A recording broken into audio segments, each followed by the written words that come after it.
All right, good evening. Welcome to your Wednesday Night Live. Stefan Molyneux from freedomain.com. Got tons of stuff to talk about, but first and foremost, let us talk to somebody online. We've had some exciting callers lately. This may in fact be continuing. Let us find out. Hello. Hi, Stefan. I'm a fan of your show. Let's see. Do I just say like whatever's on my mind, or? Generally it's a conversation, so just a brain dump usually isn't super helpful, but we can have a conversation. If you want to ask me questions or provide a perspective that I can give feedback on, that would be excellent. All right. So I'm not sure if I've like said this to you before, but in terms of like philosophy, I kind of don't see political philosophy for the common man as necessarily a useful thing.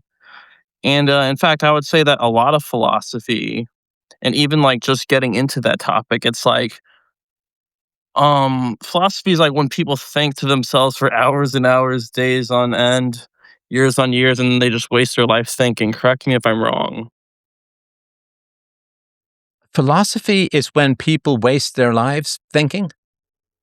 Is it? I don't know. Well, hang on. So, that's a description of one possible effect of certain kinds of philosophy. What is your definition of philosophy as a whole? Um, I guess like a way to like try to rationalize the world in a disassociative sense. I don't know what that means. Sorry, if you Well, could break it down for me a little more. I'm not um, disagreeing with you. I i- don't know what that, in a dissociative sense, I don't know what that means. in a disassociative sense, you're like your mind is like kind of stuck in like a void to like tell you how to interpret the world where you're not really quite in touch with your own senses. So you feel disassociated with it in that regard. And your thoughts in that void, they're a bit more clear to you, Okay, so though. do you know what a tautology is? I'm not saying whether you should or shouldn't. I just don't want to explain it to you if you already do. It's when something like kind of like self generates itself or is self referencing in a way. Yeah, so a tautology is when you claim to be proving something, but you end up just defining something as what you're proving. So the traditional example is you say, I want to debate whether Coke is it. And then you define it as Coke. So basically you're saying, I want to debate whether Coke is Coke. And that's not really a productive thing to do. And the reason I'm bringing that up is you're saying philosophy is negative, right? And then you define philosophy as negative, right? So you say it's dissociative, it causes you to waste your life and so on, right? So if you're going to say philosophy is negative, what you need to do is define philosophy, define what is negative, and then show how philosophy falls into that category of negative, if that makes sense. Like if I say disease is negative and cancer is a disease, and then I should prove that cancer is negative in the category of disease, that which harms health and well-being and longevity and so on. And so if you come and say, and this is not a big criticism, I'm just sort of pointing it out, but if you come and say, philosophy is negative, and then you use all of these negative terms to describe philosophy, you're basically saying philosophy is a synonym for all these negative things: dissociation, wasting your life, wasting your time, thinking uselessly, and so on. So I need a definition of philosophy that isn't automatically negative, if that makes sense. Yeah, I totally get what you mean. Uh, and you know what? This is another thing that like ties into. No, I would say no, like no, maybe no, hang on. Not, not another thing that ties into. What did I just ask for?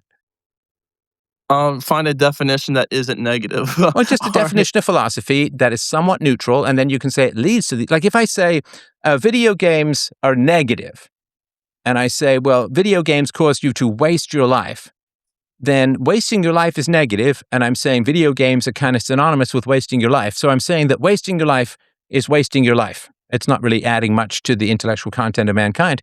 So if you say philosophy by definition is you wasting your life or someone wasting their life, then you're not defining philosophy as anything other than a negative. So you're not really proving anything, if that makes sense.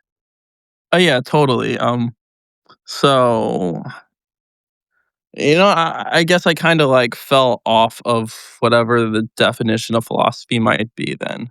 Okay, well, traditionally, philosophy comes from the love of wisdom. Now, of course, that is the question of like, well, what is wisdom? So for me, the purpose of philosophy is the definition of actionable moral universals. So you have to know what a moral universal is, and you have to be able to act on it.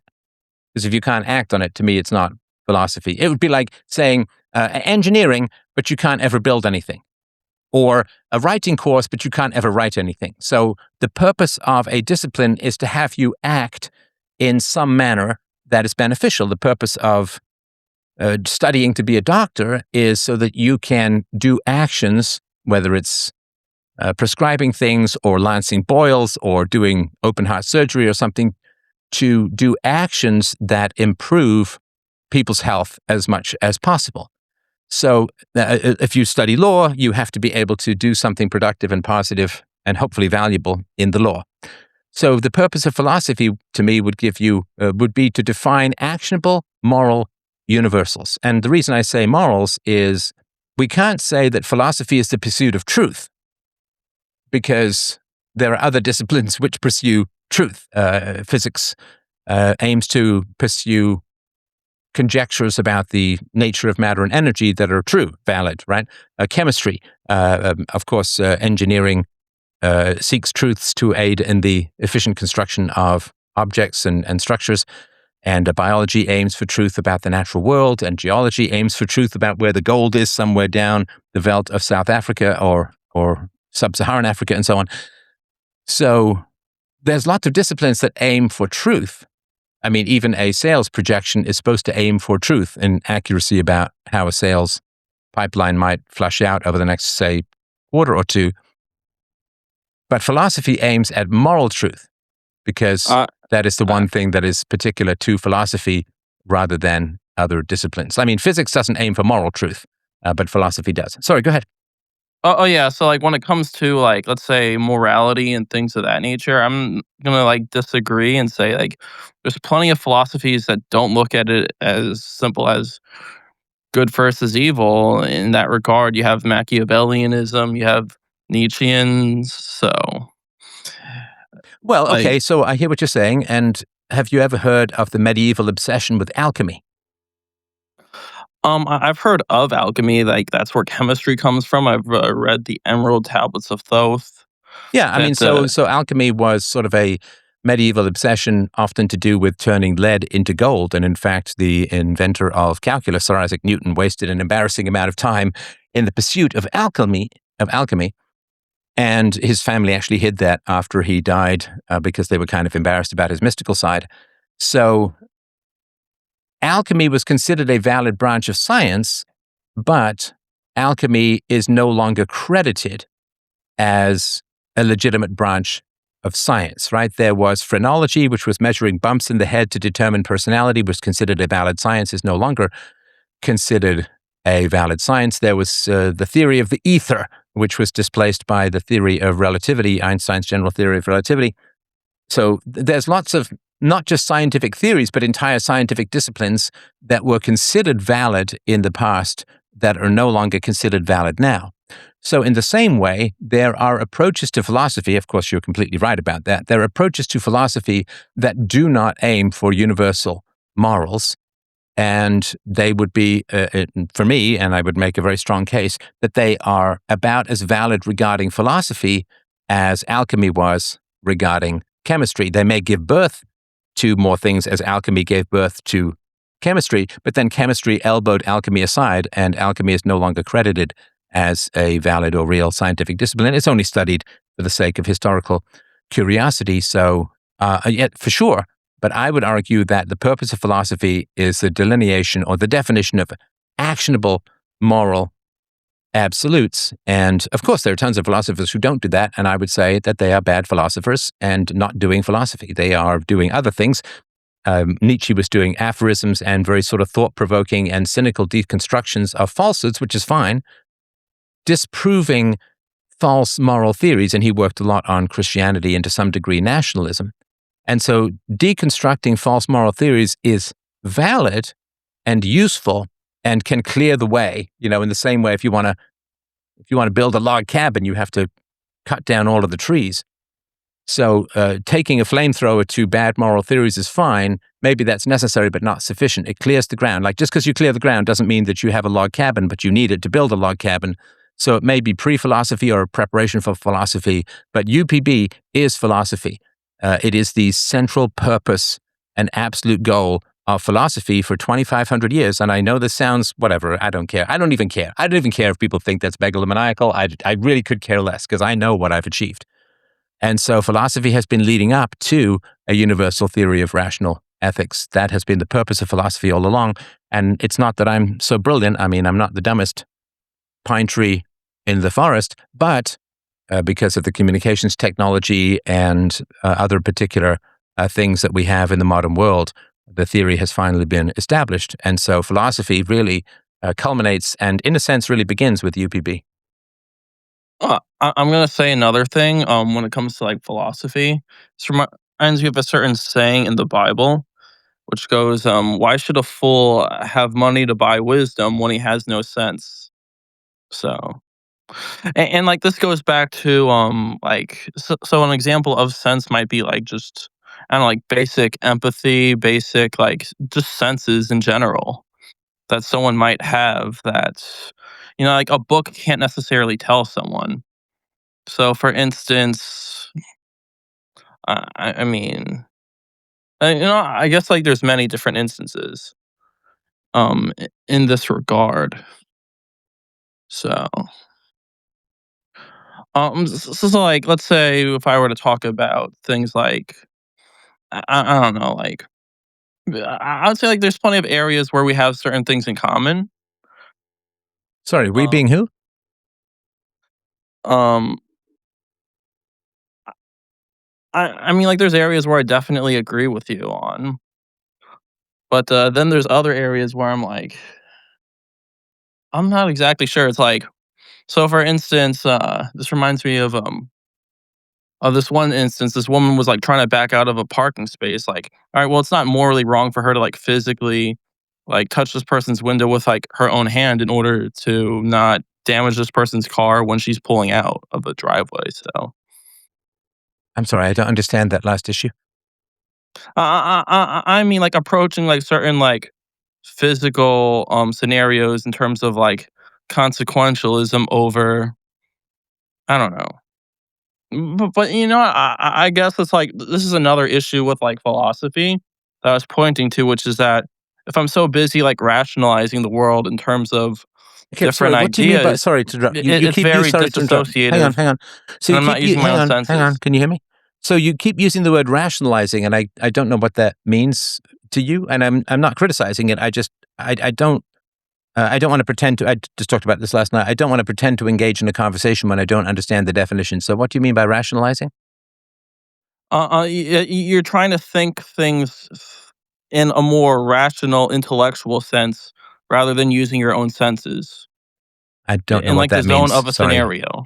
Sorry. So So, all right. So, for instance, like let's suppose, let's say how you would view sports. Um, like you can't get into watching sports because in your mind you're like you're trying to like rationalize it in a way that's like, all right, well, you're like taking your own feelings out of the scenario where you don't even have a person or a team to root for. And in that regard, you can't even pick a side out of like just pure rationality. Oh, well, everyone's trying to win, and that would lack empathy and such and such. It's like, well, I mean, shouldn't you like have a person to necessarily be happy for? Or, okay. So no, this hang on. Sorry, or sorry. another scenario might be, Go ahead. all right. So when I say like to like rationalize, I mean to like totally disassociate and to use your own internal dialogue over just enjoying said over being more present minded in a scenario. Okay, and what do you mean by disassociate? To disassociate, like being out of the zone and more into your own mind. Okay, you understand. Okay, do you think that you're clear to other people? So when you say I think I'm clear to disassociation is being, myself. hang on, when you say disassociation is being out of the zone and in your own mind, do you think that's clear? Yes, I do. Okay, what zone are you talking about? Well, what is the zone? This is not objective language at all.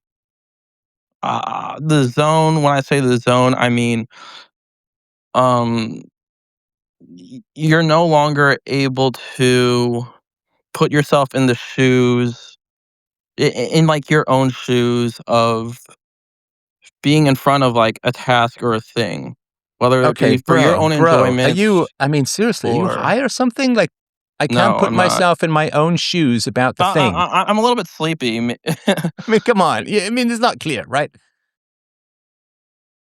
So when I say disassociate, it's like you're not present minded.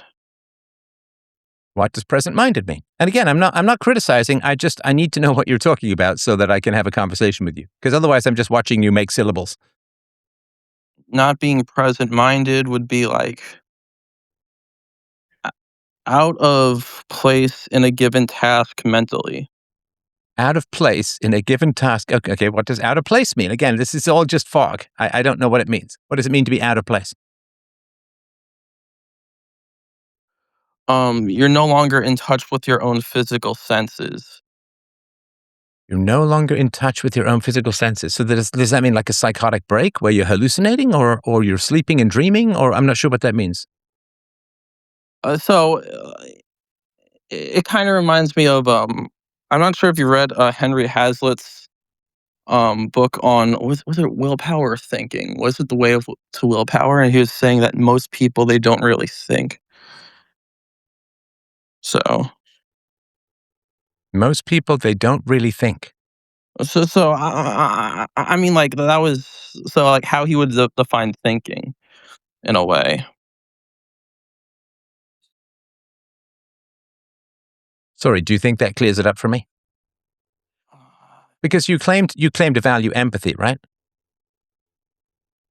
Sometimes, yeah. Okay, but you said empathy was a value that was more present or something like that, right? So, Well, I would consider it a sense. okay, let me ask you this. Do you think that empathy is often positive? Yes, I do. Okay. Do you think that you are empathizing with me at the moment and my requests for clarity and definitions? I don't think I was unclear in the first place. Okay, but that's not having empathy. What the fuck does it matter what's clear to you, bro? Who do you have But to be? Hang on. Who do you have to be clear to? I have to be clear to you. Thank you. You have to be clear to me. And I keep telling you, you're not clear. And this is not a big criticism of you. It could be my deficiency. I keep telling you, you're not clear. And then you keep saying stuff, and I say, you're not clear.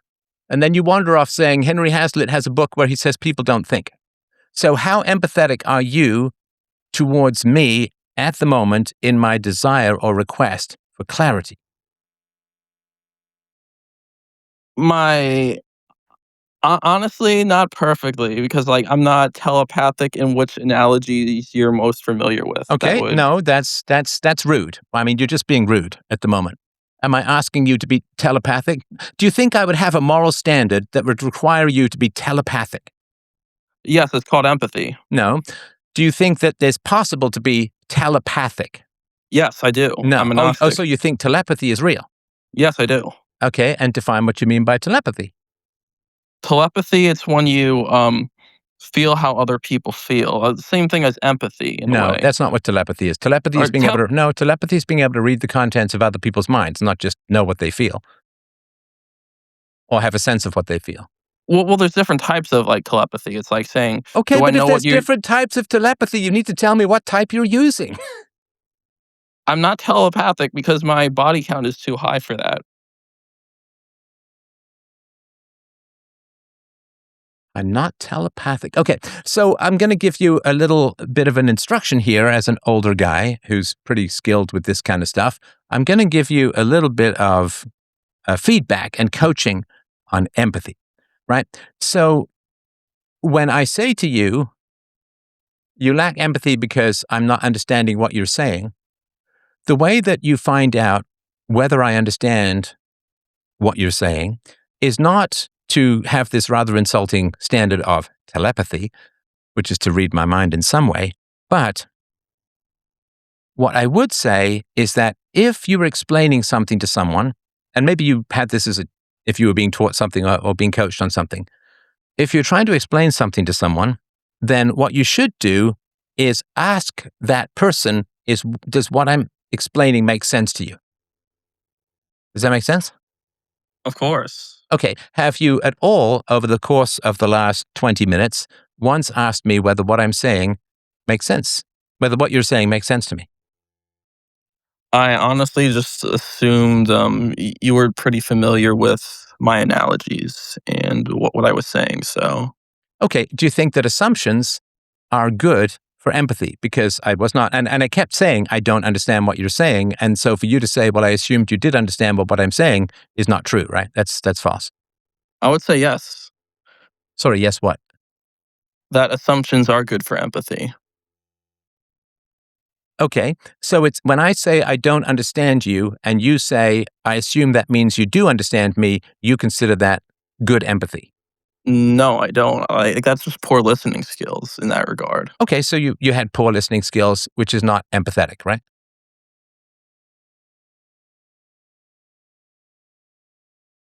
Um, in a way, but that's more just listening, not really like empathy. I would consider it. Well, you are not very good at empathizing with the person that you're talking to. In this instance, maybe you're better in other instances. So I would say like my bad. I could see like you're a bit frustrated, and that's in this conversation in that regard. But I'd say like my analogies were pretty clear with you. Sorry for annoying you. Okay. That's a shame. I mean, really, I would like to help people with their communication skills because communication is very important. But when I keep saying, I don't understand what you're saying, and then somebody says, I think my analogies were very clear to you, he's basically just calling me a liar. So, yeah. No, listen, it's worth staying with the frustration because, listen, I'm the kind of surgeon, so to speak, like even if the guy's flatlined for a minute or two, I'm still trying to keep the conversation. And then, I'm the guy, we've all seen those shows on TV. Doctor, he's gone. I know he was your friend, but he's gone. Like, pull me off the body. I'm going to bring him back. And he's like, bro, he's Lazarus. He died 3 days ago. He's stinking up the place. So I am a big one for and ride things through to the end. And if somebody could say, you know what, you're right. I mean, I value empathy, but I was never asking you, Steph, if you understood what I'm saying. I just kind of went on, and went on. So, all right. Okay. We got Tom, who's up. Tom, my friend. It was Tom sitting on the bomb in the quartermaster store. Tom, what's on your mind, my friend? Yeah, I didn't quite get how the body Okay. count was relevant. Sorry, go ahead. Right, Stefan, mate, how you going? I'm sorry? Last time I heard Stefan Molyneux, mate. Last time I heard from you was it 2017 on YouTube? That's before the whole purge happened. Last time I heard from you, you had some amazing ideas back then, and I'm sure you have even more now. I just have one big question. Um, it's just in regards to with the current situation in our world, be it political, economical, social, theological, and whatnot. Out of all of the philosophies and all of the religions that you have studied and over the years and political systems and such, do you have a particular preferred type that would be best suited to, let's say, unifying all of mankind? Or have you not made up your mind on that? Are you talking political systems? Yeah, definitely political, possibly, but even do you have a particular theology or philosophy, religion that could also partake in that political field too, or do you just have a preferred political system that would be the most best suited to unify all mankind? It's just a thing I have with me and my friend discussing. Like he's got a whole secular viewpoint on the world, and I'm like, you got to have some religion for unity, and we go back and forth, and I'm just trying to see what your take on that would be if you have a particular system that you would have to unify the world. There is no religion that can do it because religion is subjective and personal and cannot be proven and cannot be rationalized and can never be universal. Some people, they've done studies where they stimulate parts of particular people's brains. Sometimes it's like a simulation of epilepsy, and people have religious visions of spinning cherubs and gods and angels and heavens and so on. So religion is too subjective, too personal, because it doesn't tap into anything universal. And the problem with religion is it takes the part of you that thinks it's God and makes it real, because you're not praying to anything out there. There's no God out there. So what you're doing is you're praying to the part of you that thinks it's a God and making it real. And if you take that to extremes, that's psychosis. So you cannot... Sorry, go ahead. Sorry, no, I was just going to say, now finish your point, and then, I'll finish your point first. No, go ahead. If you've got... I'm happy to have a convo, but go ahead. Yeah, fair. So, okay, so they're praying out to something that can't be factually proven, so to speak. Although, would you say that, in a sense, it's more of like when you say subjective, it's more of their own interpersonal viewpoint on how they see the world through their own subconscious mind, and that's pretty much what they're alluding to, as in they're just kind of touching the more deeper parts of their personality and trying to use that frame to perceive the world, more or less? Is that kind of what you're getting at? It's all like a subjective thing and nothing more than that? So religion, certainly there's value in prayer. There's value in asking the deepest and wisest parts of yourself for answers to moral questions. That's fine. But philosophy actually needs to be objective and rational, right? So science is universal, objective, and rational in its finest form, as is chess, as is mathematics and other objective disciplines. If you make a legal move in chess, you've made the legal move in chess. If you win the game of chess, if you checkmate someone, then you have won the game of chess. And these are objective. So you can get everyone from every culture to do math, to do physics, to do biology, to do geology, to do chess, or even soccer, right? Tennis, pickleball, whatever. So where you have objective and universal rules, as in the case of chess or science or pickleball, then you can get a whole bunch of people to unify together. There'll be winners and losers, so there'll be people who do better and who do worse, but they can all get together because there are objective rules that everyone can understand and process. And but with religion, you don't have any of that. You don't have any objective rules. You don't have any objective disciplines. You cannot prove or disprove things. Now, when you can't prove or disprove things, you have to rely on carrots and sticks. Why would people believe in things that aren't proven, that go against common sense and reason? Well, you have to threaten or bribe them. And you threaten them with hell, and you bribe them with heaven. You threaten them with social disapproval and ostracism, and you bribe them with social acceptance and approval. And that's the problem, is that all irrational beliefs are essentially bullying. All irrational beliefs are essentially, because you can't prove it, and therefore you have to intimidate people or bribe them into accepting it. Sorry, go ahead. No, I understand. Okay, before I get into what your political take will be on a governing system, with the religious element, so let's look at just in a small historical context here, in considering that an overwhelming 99% of all human history has revolved around some supernatural belief in a higher deity to guide mankind towards the divine or the eternal, so to speak.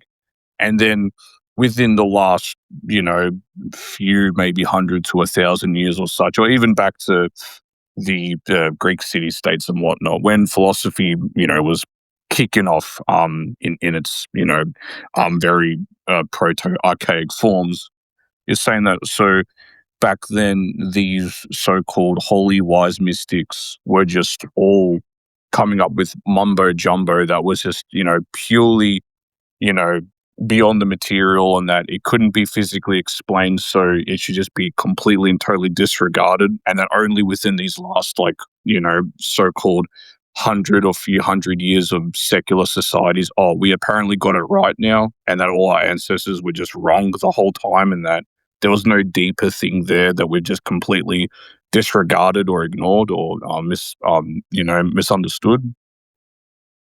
So this is a long sort of argument from intimidation, which is fine. I have no problem with it. But let me ask you this. Do you think that modern physics is better than ancient superstitions? Off the bat, it's technically, as of, in terms of logical sense, of course, modern physics is technically straight up better than ancient beliefs. Obviously, because off the bat, it's like it's right there, it's tangible. It's straight into. It's what we're talking with, whereas we can't really Yeah, disagree. it's Let pretty me ask much you it's this. right Let me ask you physical stuff. this. It's right Hang in on, front hang of on, us. hang on. So let me ask you this. For 99.999% of human history, when someone was sick, the primary solution for most people, because they couldn't afford doctors or didn't have access to doctors, or doctors were actually it wasn't until the late 19th century that going to a doctor actually improved your chances of survival. They'd put leeches on you and kill you. So for most of human history, when people got sick, they prayed or went to a witch doctor for a cure. Now, I assume that you, as an adult, have gotten ill from time to time, and have you consulted? And did you consult a modern doctor, or did you go to a priest or a witch doctor? I actually just started fasting and having tea, and if it got really bad after a few days, then I'd go see my local GP. But fasting and just having herbs and spices tended to do the trick most of the time. That's not answering my question. Have you ever gone to a doctor rather than a witch doctor or a priest? I didn't say starve yourself. Of course, I went to a GP. Yeah, I Okay. did go to a GP instead of a witch So doctor. for 99.9999% of human history, there were no GPs. People went to witch doctors or mystics of some kind, or they prayed for a god to heal them.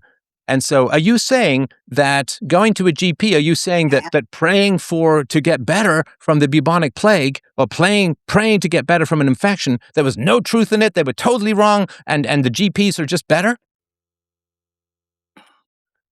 Not entirely, because I believe as if the GPs have forgotten something that in modern society we have completely overlooked. And it may be wishful thinking or hopeful optimism by engaging in that, so-called placebo effect. Possibly. I'm not saying that, it's, 100%. Of course, GPs today are obviously better, but to have the that inner subconscious feeling that, oh, I'm being protected or I'm being guided, can somehow use that placebo effect to in a way kind of increase someone's own, you know so-called motivation, and give them more enthusiasm, increase their spirits, just give them a morale boost that might actually, you know give them that positive thinking that pushes them through. And that nowadays, of course, a GP is still going to give you obviously enthusiasm and encouragements, but it just seems like it we can't just disregard like everything that they ever said ever. It seems like, Okay, that's because come on, bro. We're smart enough. You don't need to straw man it. Did I ever say disregard anything that everyone said ever? And you haven't addressed the no, whole. no, Do you go to a priest or a mystic for help with your illnesses? no, I do not. Okay, so even if we throw out the GP thing, for Not for an oath. 99.9, so you're saying for 99.99% of humanity, people believed in gods. Now you're saying they shouldn't, and that's new, and you're saying that the God thing had no value. You don't go, you don't do yourself what 99.99% of people in human history did, which was to go to a doctor or a mystic in times of illness. And so if you want to know what is a starting point for your argument, don't look at my beliefs or my theories. Look at your own life. Are you willing to do the opposite or something different from what 99.99% of humanity has done throughout its history? Sure, of course you are, because you go to a doctor, or at least if you don't go to a doctor, you don't go to a priest or a mystic and ask them to pray for your well-being. You instead go to medicine, or you go to a diet, or whatever it is, right? And so if you yourself are willing to throw out 99.999% of human history, then don't come to me with incredulity and say, Steph, are you willing to throw out 99.999% of human history when that's how you live? I get your point. And now, fair enough. So now we've concluded that, with the political aspect, do you think that there is, if there is a political philosophy or any kind that you know of that could do what I said with the first question about religion. If religion is completely out of the equation because it's not objective and it's always subjective, can we have, or do you think we could have a political philosophy or governing system that could unify the world? Yes or no? Well, sure, yeah, we could. But let me just back up for just 1 second here, and I'm just going to put this Sure thing, question man. out. No, sure, hang on, sure hang on. thing, No, sure no, thing. no. See, when I'm talking, if you could not talk in my ear, that would be hugely helpful because we really can't have a conversation it for must both. just be a No, lag you're still issue, now man. you're My doing bad. it right. You're doing it right again. Let me finish my thought before you start talking in my ear. I don't know what it is. It's the modern world where people are just, I have a thought, I have to say it, regardless if somebody else is talking. It's just, I don't know. It's kind of rude to me, but maybe that was just screwed up in a different kind of world. So It must just be lag, no, man. no, you're doing it again. You just shut up until I stop talking, and I'll try and do the same thing. This is how conversations are supposed to work. So just let me finish my point, and then you can talk. I think I've given you room to talk. I give lots of people room to talk. So just finish this. So, because I'm going to ask you a question, and I want to ask this out. I'll watch the chat. I'll ask this out to everyone. Have you ever been around someone, maybe a family member, maybe a friend? Have you ever been around someone who believes something you know to be false? You just know it could be political, it could be theological, it could be political, it could be historical, it could be that they have a delusion. It could be there's something that they, like, maybe you have someone who's, 250 pounds and they say, well, I'm not overweight, I'm just big bone. Like something that you absolutely know to be false. If you've been around someone like that, and I'm asking you sort of directly, and then I'll shut up. I'll shut up and you can talk. Hang on. Let me see. Let me finish my thought. It's wild, man. So tell me about your experience, if you've had one, about being around people who have beliefs that you just know are false. Yes, I'm sure most people, if not anyone, everyone at one point in their life has been around someone like that that what they say is false. Of course I have, yeah. Okay, tell me about that experience. What was the false belief and what happened over time? Yeah, I was just with someone. This was some years back, many years back actually. It was just in regard to a talk about socialism and communism, and then just openly going on about how it's the best thing and it makes everybody actually more wealthy equally. And I'm like, that's bullshit. It doesn't. And I just called them out on it, and they just kept trying to convince me that it was the best thing ever. And I said, no, communism doesn't make everyone more wealthy. It makes people equally poor. And then they just kept going. We went back and forth with it. You get the idea. But I just called them out and said, no, it was rubbish. It was, what they were saying was just deceptive and just blatantly lying. So yeah, that's just one off the top of my head anyway. Okay. So this person who believed that socialism was good, that they're wrong, but they are fully committed to their belief and you can't reason them out of it, right? Yeah, more or less, yes. Yeah. Right. So that is a kind of religion. It is a fixed way of thinking that is immune to evidence. It is a confirmation bias. It is like whatever it is. And political beliefs are actually kind of genetic warfare because 60 or more % of people's political beliefs are genetic. Like I was raised as a Christian, I was raised as a socialist, and in my mid-teens, I began reading philosophy and economics, and it was like air came into an arid and dead mental environment for the first time ever. That cool face full of water in the desert, because my entire being was yearning for that, but it just wasn't available. And so it's like if you've had bad food your whole life and then you finally get good food, your whole body sings in response to it. And so with regards to religion, that is how a rational person views religion, that people are invested in a belief system that is false. And they believe that it's true, and you cannot dislodge them with reason. And so without reason, without us being able to surrender our egos, because faith is a form of vanity. Faith is a form of, I know what's true, though I cannot prove it, and coincidentally, what I believe is true was just what I was told was true when I was a kid. Isn't that amazing, right? What a coincidence, right? It's not like somebody who's raised in a Christian becomes immediately as a kid, no, the Prophet Muhammad has talked to me, or, no, the Buddha has come to me, or some Shiva religion, or Hinduism or whatever. It's always specifically and exactly what you're told. What you're told is what you believe.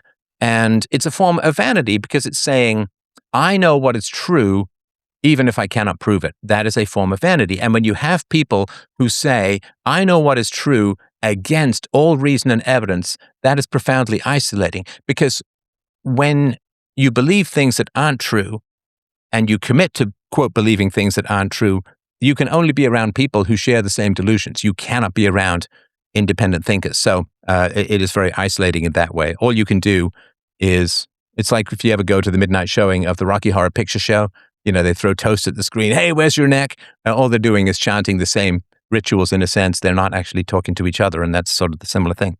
With regards to politics, the only thing that can unify us is a stateless society based on private property and free market principles.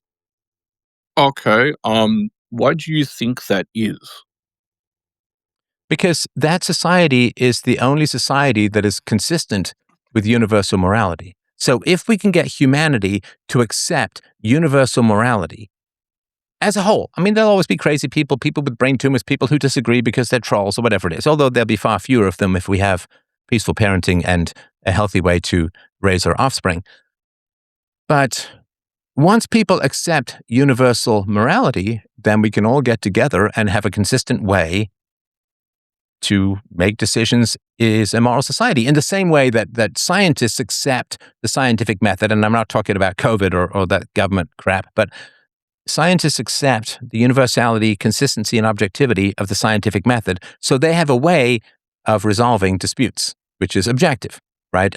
People who play chess, they have an acceptance of the rules of chess, and therefore they can determine which rules are valid or not. Like when I was a little kid, maybe 4 or 5, I was playing chess with my brother, and I built my entire strategy about the idea that the king could move two spaces rather than one, which is and my brother won, and I was very upset because it's like, no, the king can move 2. And we went to, we had a little Encyclopedia Britannica from like the 1920s, and we looked up chess, and we went down, and I was, I learned my lesson. So we didn't have to fight over it, right? If you play tag with kids and I touched you, no, it's just the edge of my shirt. No, you right, and you just have this, maybe if there's video footage or whatever. But with this one, we were playing chess. I had an assumption about how I could play.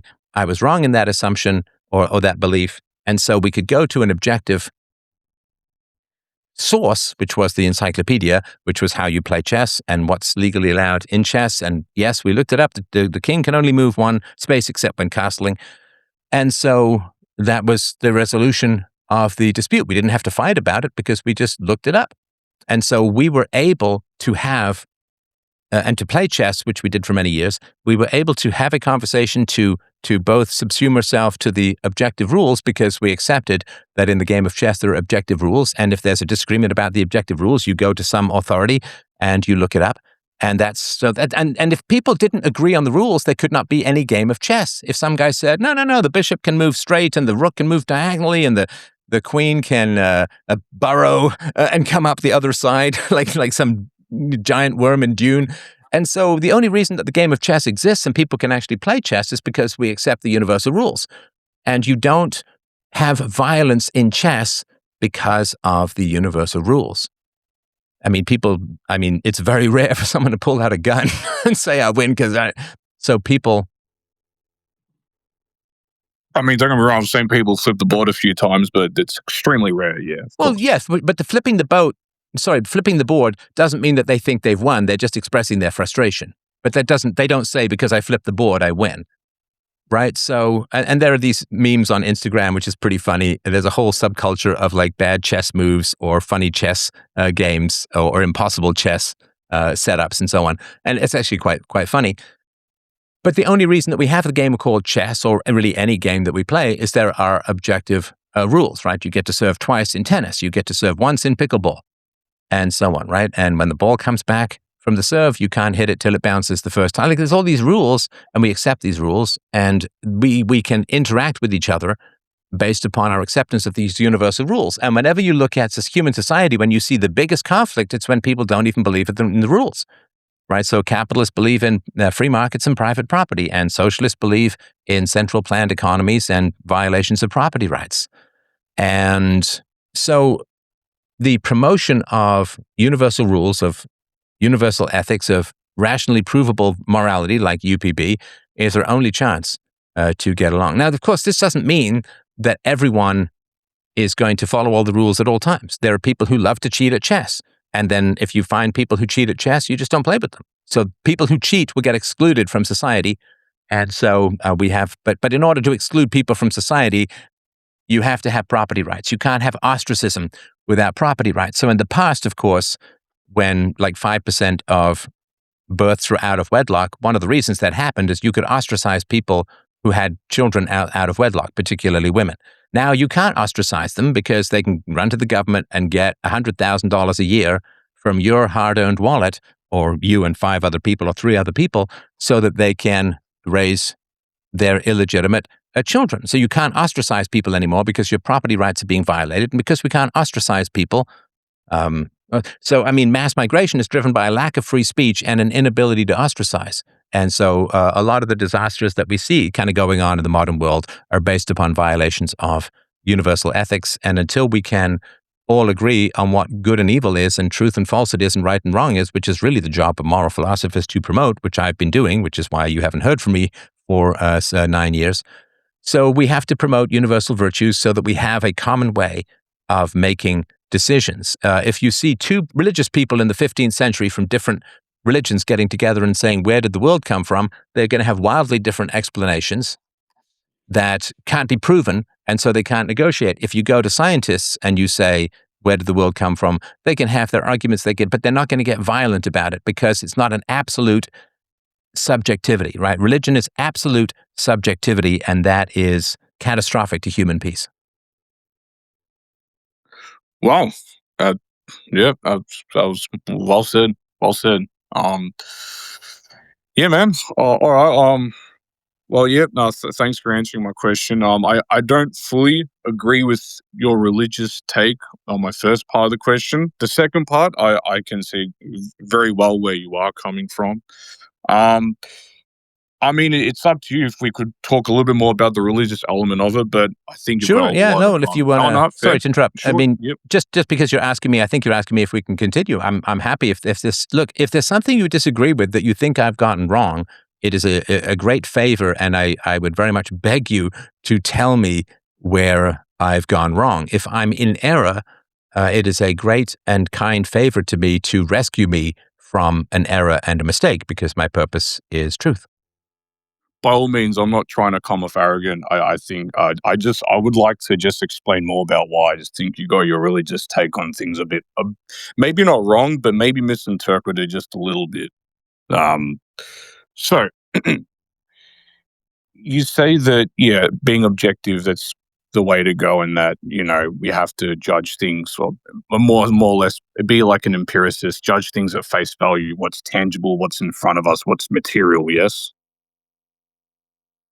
Well, we need a methodology that is objective and provable in order to resolve disputes. Okay. Now, would you say that that's only determined by things that we can more or less, as humans, Homo sapiens, what we can detect in the physical world with our 5 senses? I mean, the question, I think, and I don't want to move it without your permission, but I think your question is the origins of logic. So the origins of logic arise from the non-contradictory evidence provided to us through our senses, right? So I have my little a ball of lip balm here, right? Because it's dry in the studio, right? So my little ball of lip balm is lip balm. It doesn't explode, right? It's always lip balm. It always works. It's always the same thing. Goes down a little bit. I'll need to replace it. Every time I come down to the studio, a couple of times a week, there's this little ball of lip balm here. The only blue balls that I have around. And so there's this little ball of lip balm, and it's consistent and it's universal. It doesn't change its nature. It doesn't, I get it sort of erodes or decays a tiny little bit from here and there, which is part of the entropy of the universe. When I put my glasses on, they do the same thing every time, although my eyes age out a little bit every year. When I do my eye drops, because again, it's dry in the studio, it's the same thing. They don't just drop out and suddenly become sulfuric acid, I hope, and melt my eyeballs away or something like that. So matter is universal and consistent, and it is that universality and consistency of matter that gives rise to logic. All the laws of logic are derived from the consistent behavior of matter. So when we say A is A, an object is itself, a thing is itself, we say, well, this is itself, right? If we say that an object is either itself or something else, right? If I hold up the ball of lip balm and I hold up the eye drops, then this is itself or something else, and they cannot be both the same thing, right? They can't merge in that way. They can't both be, what would you say, eye balm, like eye drops plus lip balm or whatever, or lip drops, right? So you get these two things. They are discrete entities with consistent properties, and they cannot both be each other. I can't be in two places at the same time, which is the basis of alibis, of course, in the court system. If I'm in China, I can't also be in Sri Lanka. And so the laws of logic come about because of the evidence of material reality provided to us consistently through the senses. So that's why we need things grounded in objective reality. Like if a mother says to a kid, did you take out the garbage? If the garbage is still in the kitchen, he didn't, right? If the garbage is outside on the curb, he did, right? And so they don't need to argue about these things because there is an empirical, objective, universal way to figure out, did you take out the garbage? Well, if the garbage is still in the underneath the kitchen sink or wherever you keep it, then he didn't take out the garbage. If the garbage is already out in the big bin by the curb, then he took out the garbage. So you just go and check the physical reality. There's not any need for this, war of wills that is going on. You just go and check the actual physical reality. So that's where I think peace comes from. Sorry, go ahead. Yep. No, don't want to cut you off again. Don't want to be rude. I'm sorry if I do that. So okay, have to find a way to identify and to actually gather one piece of something from another, and not it did pretty much being empiricist, judge things at face value, more or less, judging things at face value, and that's it, being logical. Sorry, you're using a lot of terms. I'm sorry to interrupt, but I don't understand your terms. What does it mean to say? Hang on. So when you say judge things at face value, that is usually a disrespectful term, and I'm not saying that this is a problem. Maybe it is worthy of disrespect. But when you say judge things at face value, I'm not sure what you mean by that. Do you mean empiricism through the senses or something else? I mean empiricism through the senses, yes. Okay, so because face value is usually it could be a subjective. So if we can try and use the same language, because if I say empiricism through the senses and you can say you can judge things at face value usually means you're just judging things on the surface but not going deeper. So it usually is a bit of a diss or a sort of shallow way of talking about things. So I just wanted to be cautious about that. So if you can just continue, I'm sort of happy. I just wanted to make sure I knew what you meant by face value. Go ahead. Yeah, sure. I'm not trying to confuse you. I'm sorry if I do. So if people are going through their whole life always trying to logically interpret everything all the time, and let's say that something. No. I'm so sorry. I really apologize for interrupting, but I got to do that. That's a total straw man. All I was talking about was the origins of logic. Did I say everybody must go through and try and rationally analyze everything at all times? That is not anything to do with anything that I said. I was simply talking about the origins of logic through empiricism. So I don't know what you're talking about, but there's nothing to do with what I said. Okay, let's backtrack a bit. I'm not sorry. I'm sorry if I'm confusing you. I'm not trying to. No, it's a straw man. It's a straw man.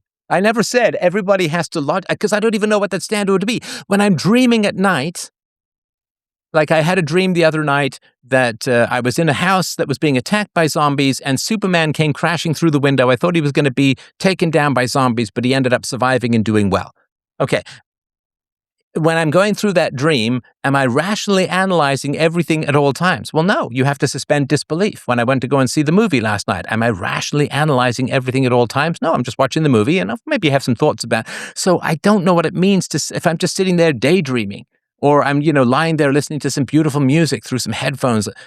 I don't know what it means if you say people go through life rationally analyzing everything at all times. I don't know what that means, and I don't even know how that would be possible, so it seems like a straw man.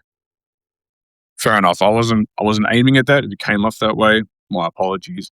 Just trying to base off what you were saying earlier to backtrack to when you're going off things that are logical, things that you can identify, like that lip balm you had, and how you know that is what it is because you can see it, and you can, if it's there, it's not there. If it's right in front of you and you can touch it and detect it with your senses. I wasn't trying to make it, you have to rationalize if it's something mystical. No, I wasn't trying to come off like that.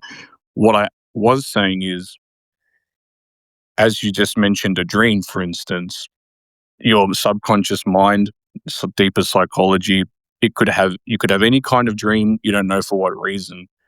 And I was trying to get into something beyond the 3 dimensions, beyond the 5 physical senses. And let's say that maybe, just maybe, for instance, in the quantum realm or in another high dimension that we cannot detect with our 5 physical senses, how would we be able to handle our entire world if there are things beyond the 3-dimensional matter that we can detect? How are we supposed to go through our life if there are, for instance, I'm just saying hypothetically here, if there are things beyond the 3 dimensions, how are we supposed to use logic to interpret our life if there are things beyond 3 dimensions in the physical world? Okay, so what do you mean by things? Maybe ghosts, maybe just kinds of energies, different frequencies, things such as that. Okay, so let's talk about ghosts. I think that's a fine theory and a very interesting subject. So ghosts would be the immaterial essence of someone that survives their death. Is that right? Yes, or potentially a spirit from another place or time. Okay, and what do you mean by spirit? Spirit can be the energy, what would be the, let's say, corporeal body or plasm of some form of energy that can move beyond the physical dimension in maybe the quantum realm. That's like an ethereal force. It's like an ethereal force of energy. Okay, got it. So it is an energy that impresses itself upon our senses in some way, a ghostly form. I remember when I was a kid, people would tell me that if you feel a sudden chill, it's either a goose walking across your grave in the future or you've just passed through a ghost. So with regards to ghosts, they would impress themselves in some manner upon our senses. We might hear a clinking or a clanking or a stick, sex, and hammer clanking, or we might hear a groaning, or we might see a shape move through a wall. So they would impress themselves upon our senses in some manner in order for us to have the concept of ghosts. Is that right? Yes, we would have to detect them in some way. Okay. Maybe you could. So obviously there are 30 dead people for every person who's alive at the moment. So if ghosts impacted our senses, then scientific measurements would be able to detect them, right? Unless science could not detect them because they were beyond what is physical. No, hang on. But if they're beyond what is physical, then how could they impact our physical senses? Well, what if it were in dreams? No. Ghosts are when we're waking. So if let's say I see, I had a friend of mine. Let's take a real example. And again, I really appreciate the conversation. It's fascinating stuff. Okay, so a friend of mine, I think, eventually drove himself crazy because of this. Because he said when he was in his early teens, he woke up sleep paralyzed, and there was a Victorian woman floating above his bed in full sort of Victorian gowns. Now, of course, my argument was that this was a dream. His argument was no, he was perfectly awake. He knew for sure he saw. So what that means, and there's tons of different ways of getting ghosts, but the reason we call them ghosts is because they have a human form or they have human attributes or characteristics, and they impress themselves on our eyes, right? So that means that there must be some light that's bouncing off them or emitting from them that is landing in our retinas and being processed by our brain, or there's, we hear the clanking or the groaning or whatever. So if they're impacting, in particular, we can't really taste ghosts, I think, But if they're impacting in particular our eyes or our ears, or perhaps our sense of touch. I remember there was a story when I was a young man about a guy who claimed to have sex with a ghost, an invisible, right? So obviously his penis or whatever, it had the experience of a ghostly vagina or something like that. And so ghosts would impact themselves on the evidence of our senses. And of course, a camera is designed to reproduce the human eye, right? You're not looking at me directly, right? There's a camera there that's transmitting the information over the internet. So if ghosts impact themselves through energy, through light, through touch on the human senses, which is how we know that there is even the possibility of something like a ghost, then scientific instruments would also pick those up, if that makes sense, because a lot of them are designed like a camera, right? If you see a ghost, a camera would see a ghost, because cameras simulate or reproduce what the human eye can see. And cameras can do, like infrared cameras and X-ray, they can do even things that the human eye can't detect. So if we have, through the evidence of our senses, ghosts, then those must be able to be picked up by cameras, because cameras just do exactly the same thing that our senses do in a way. Yep.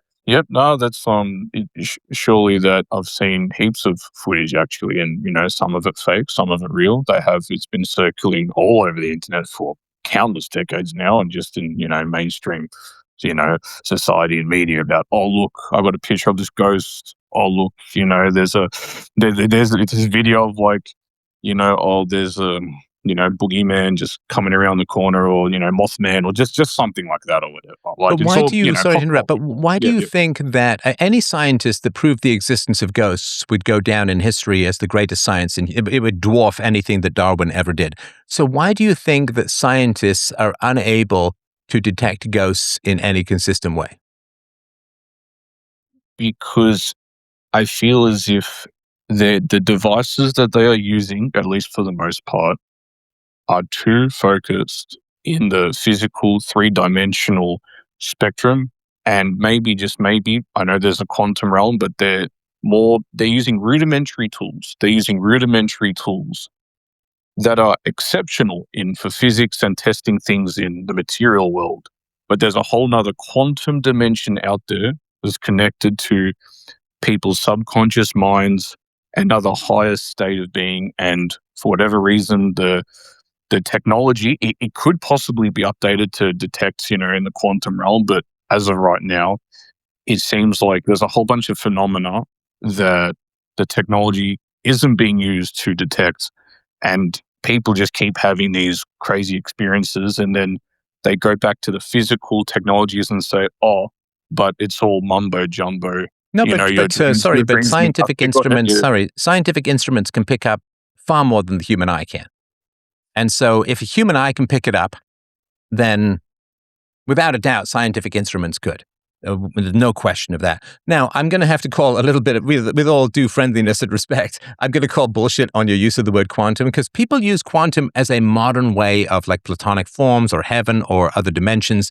Quantum phenomena is not magic. It is not mysticism. There's no ghosts hiding in quantum phenomena. Quantum phenomena simply says that in the realm of subatomic particles, it's very hard, if not downright impossible, to measure things.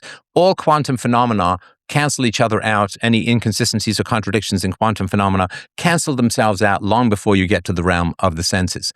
So people have the idea of ghosts because ghosts impress themselves on human senses. And if you look at sort of like a tiny, look at my finger, right, as part of the whole screen, right? And people are saying, I can see ghosts on my finger, right? This is our human visible spectrum, right? Now, above and below, there's all these other spectrums of energy, of heat, of X-rays, of like, you name it, right? Colors we can't see, and cameras can pick up all of that. So what people are saying is human beings can see ghosts on the finger side of this whole frame, but cameras which can get the whole frame can't see ghosts. That is a logical impossibility. That cannot possibly happen, that the human eye can see ghosts, but all of the extra camera equipment that we have to detect X-rays, extra heat maps, gravity, like whatever it is, like that wouldn't make any sense. It would be like saying, you can see this finger, but you can't see the finger when the camera's pointing at the finger and other things. Like, that wouldn't make any sense. So whatever people have that they're getting through the evidence of their senses that they claim is ghosts would absolutely be picked up by much more sophisticated, slow motion, and heat and X-ray and other colors-based detections. And so it's not possible that human beings can see ghosts, but no scientific instruments can. So what do you say to all those people out there who have gone to sleep, had a dream about seeing a lost family member in a certain part of their house, and then the very next day they wake up and they go to that part of the house and they see that certain family member, despite the fact that no physical instrument can detect that, and only they can see it. Sorry, I lost the story. They dream about seeing a family member, let's say in the kitchen, and then what happens? And then they wake up and they go to that part of the kitchen and they see that exact family member standing right there, just like they did in their dream, despite the fact that no physical instrument can detect it, but only they see it. I'm sorry, I'm a little confused. Are you saying that everyone who has a dream and claims something is telling the truth? No, I'm saying that maybe some people definitely are, and not every physical device that's been created can determine whether that's true or false. No, that's absolutely... Well, first of all, yeah, you're right in that we can't figure out what people's dreams are. But there's three answers to that. One, they're lying. Two, they're mistaken. And three, it's just a coincidence.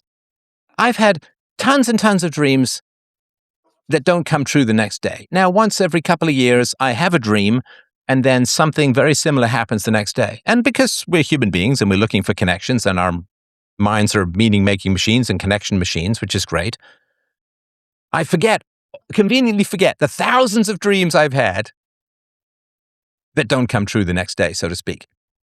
I remember that one dream where, I dreamt I came down, I had a dream, I came down the stairs and my daughter was looking for something in the pantry, right? Now, all of the 1,000 dreams or 5,000 dreams or 2,000 dreams that I had, I forget. But I get this eerie sense of, wow, cool. And I do, of course. I mean, we get this eerie sense of like, wow, I just dreamed this and all of that kind of stuff. But what that would mean is that my dreams and my unconscious can see through time with 100% accuracy, which means we don't have free will as human beings. In other words, I dreamed that my daughter was looking for food in the pantry because I knew for a fact when she would get up, when she would be hungry, when she would go down, when she would do whatever she's doing in the morning, and then when she would go looking for food. She had no choice in any of that.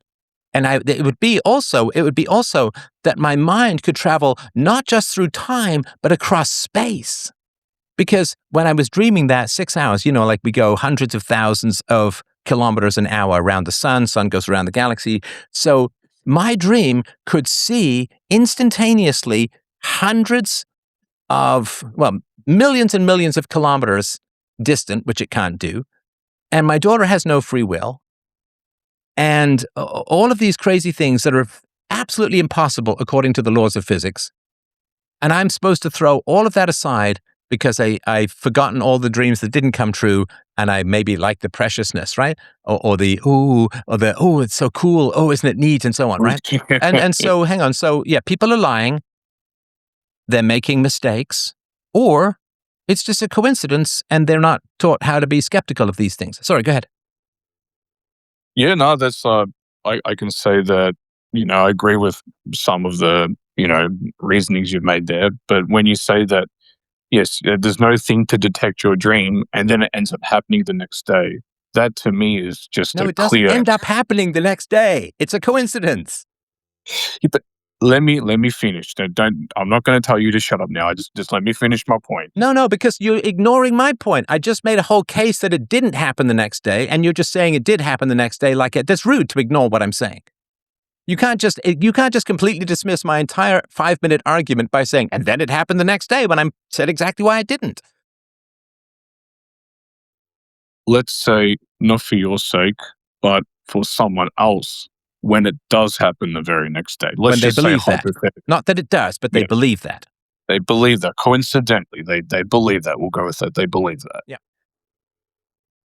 is it then to say that every time through the chances of probability that for the one out of every million billion times that a coincidental thing synchronizes and conforms just in the blink of an eye, that like it's just always a coincidence, like every time it's just always a coincidence, there's no deeper level, there's no deeper, like, more, you know thing that's beyond like the material, that there's something much more deeper there that maybe, just maybe, all of those ancient wise mystical men had much more knowledge of now, back then, that nowadays we've completely forgotten about.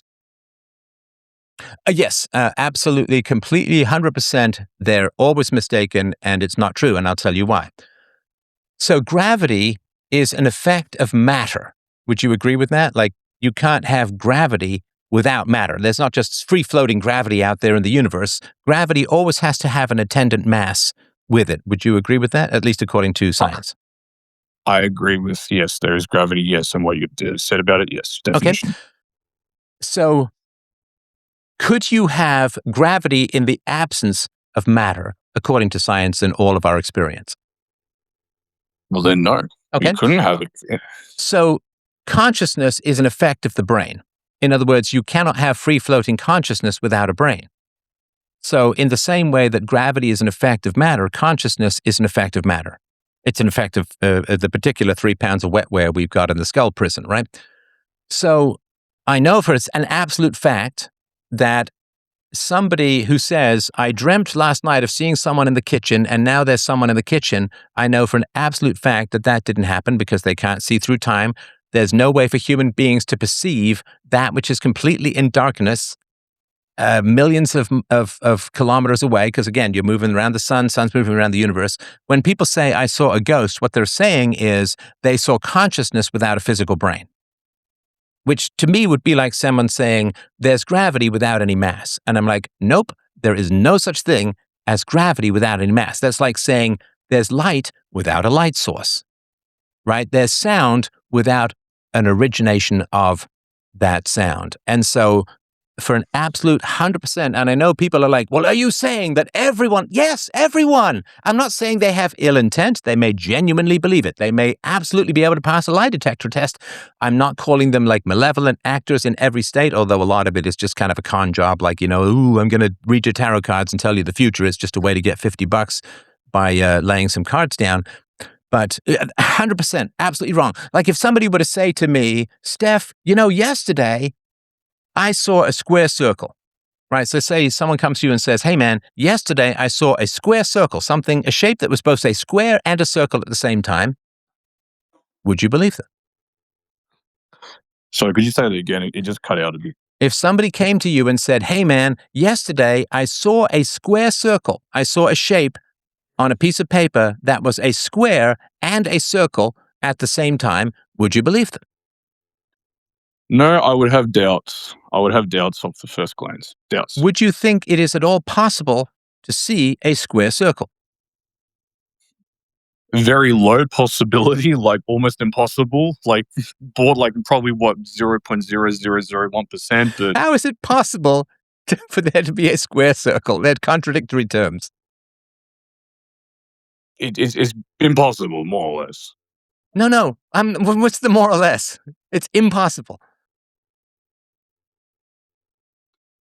I mean, I guess Trombus comes close. Now, of course, it's impossible. It's impossible to be one thing and the other at the same time. I get that, but if I told you I was both in Beijing physically, I was in Beijing and Sri Lanka at the same time, would you believe me?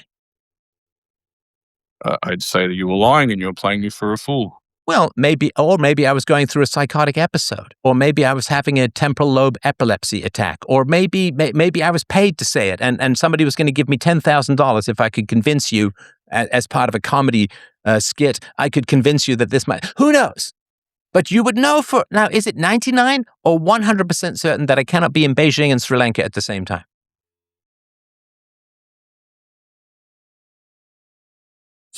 For the sake of, I'm just saying it's 100% of the time, but I feel as if there's always very small rooms for error. But in this case, for the example you've used, 100% of the time, it's impossible.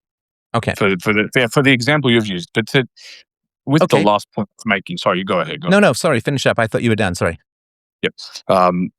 When you're using gravity in comparison to a dream, used as an example, I don't know if that's a fair comparison or a false equivalency. I think that it could be a better example that could be used to compare someone's psychological interpretation of the world to, like, a literal fact like gravity, for instance. Like, because psychology gets to a point where it almost becomes completely subjective. Like, for instance, we know in terms of the modern age, like, we have at least 80 to 90% of all physics mapped out. We have something like 60% of biology mapped out. We have less than 30% of psychology fully mapped out.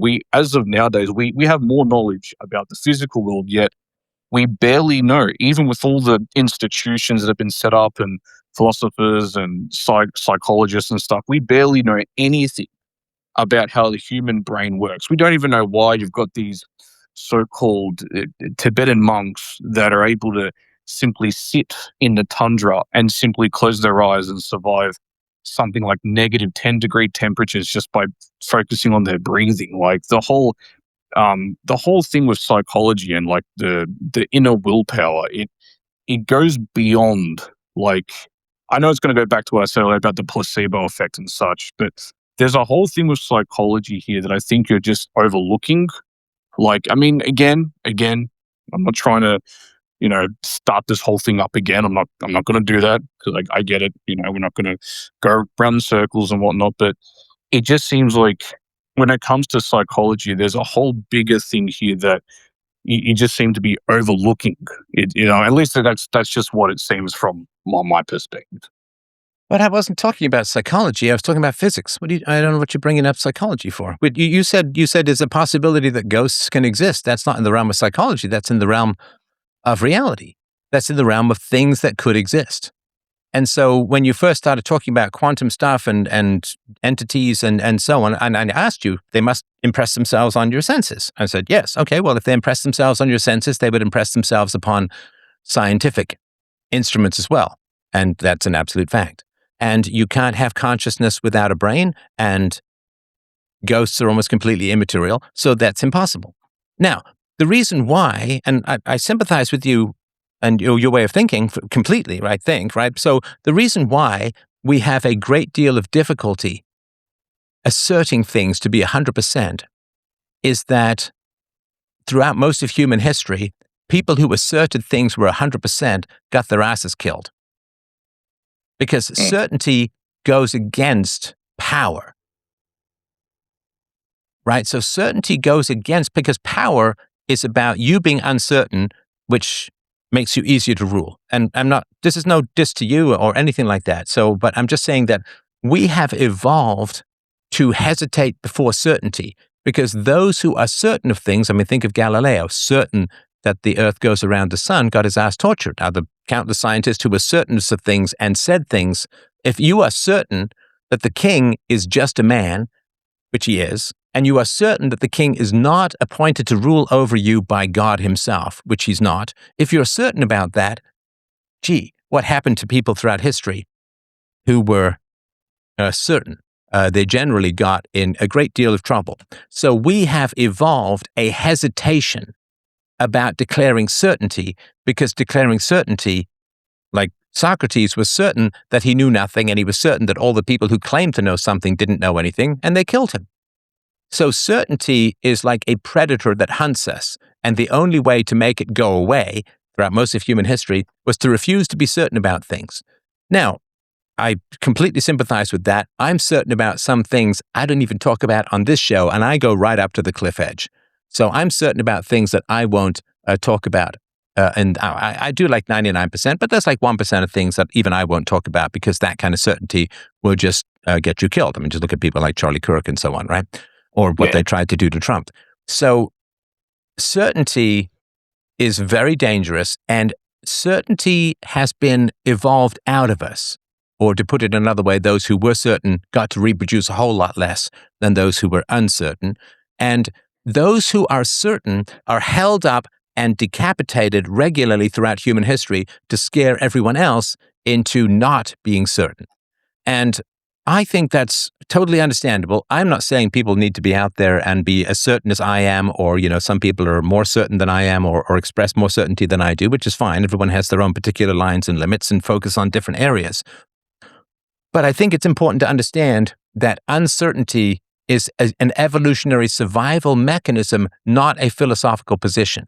And if you understand that, and you understand how many certain people, or people who are certain, have been put to death throughout history and tortured, often not just put to death, but tortured, sometimes their entire family wiped out. People who doubted the divinity of the king were killed. People who doubted that the monk or the pope had a direct lifeline to God or a direct mind line to God were killed. Now, people who were empirically certain and rational and universal in these things got killed. And of course, I've had my own being attacked for 20 years for being certain about things. So it is a very dangerous and difficult situation or position to be certain. And so when people say, well, I don't want to come to finals, 99% of what I hear, rightly or wrongly, because it's not a philosophically defensible position, because you have to be 100% certain that we're talking, we have to be 100% certain of the evidence of our senses, and so on, right? We have to be 100% certain that reason is better than violence in terms of our discussions.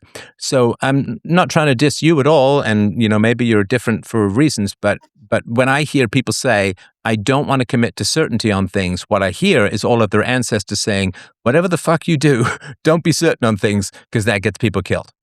Yeah, no, fair enough. That's no, it's a fair summary of your stance, and I can definitely agree with many things that you have said.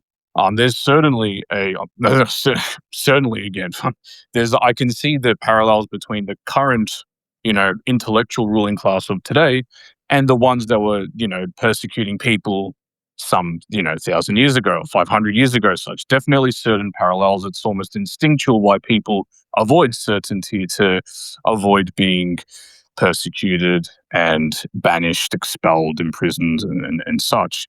And I guess it's why there's always room for doubt, why people are always skeptical, such as myself, you, just why always questioning the world, wondering why things are the way they are, and surely there's a bit of mystery out there.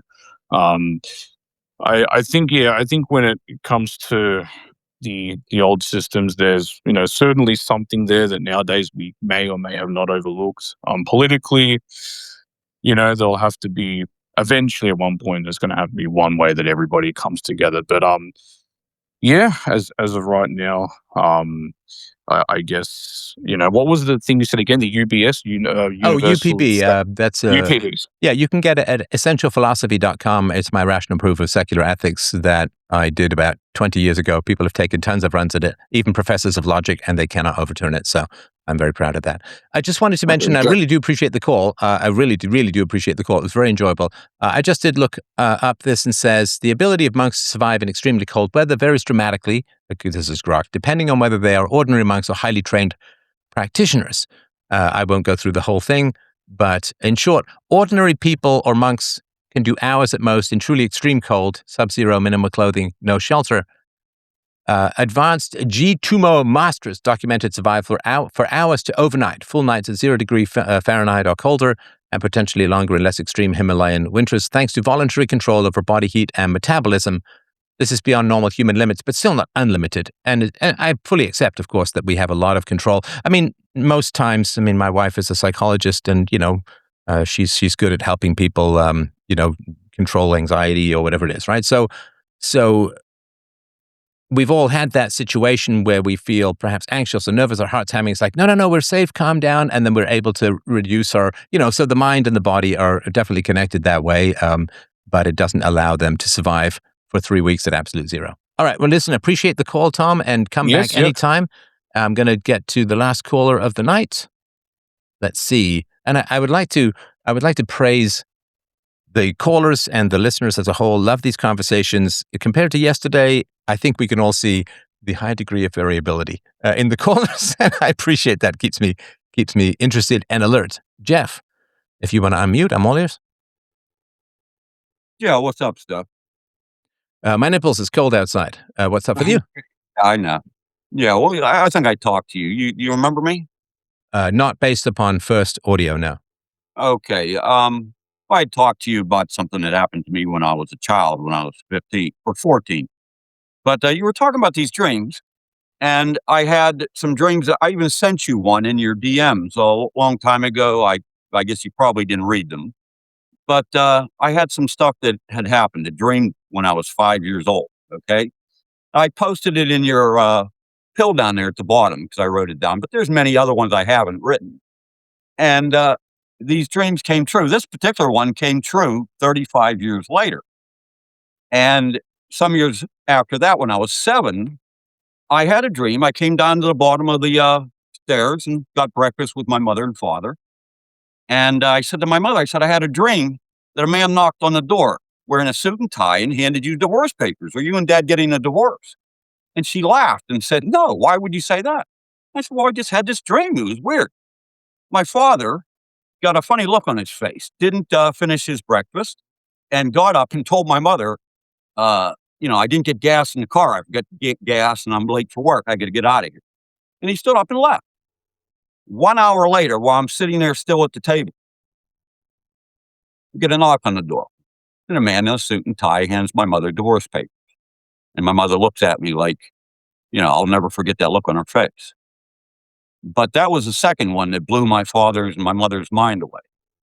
The other one I wrote down in there. All right, so hang on. Let's just hang on. Hang on. It's funny. People just launch into these monologues like I'm just supposed to sit here and absorb language like waves on a beach.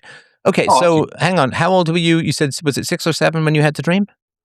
Well, when I was 5, when I had the first one, that's the one that really blew their minds away and my grandfather's mind away. Okay. Because, so if you had to put on your skeptical hat, which is my beanie, if you had to put on your skeptical hat, what would be a non-mystical, non-magical explanation about your dream?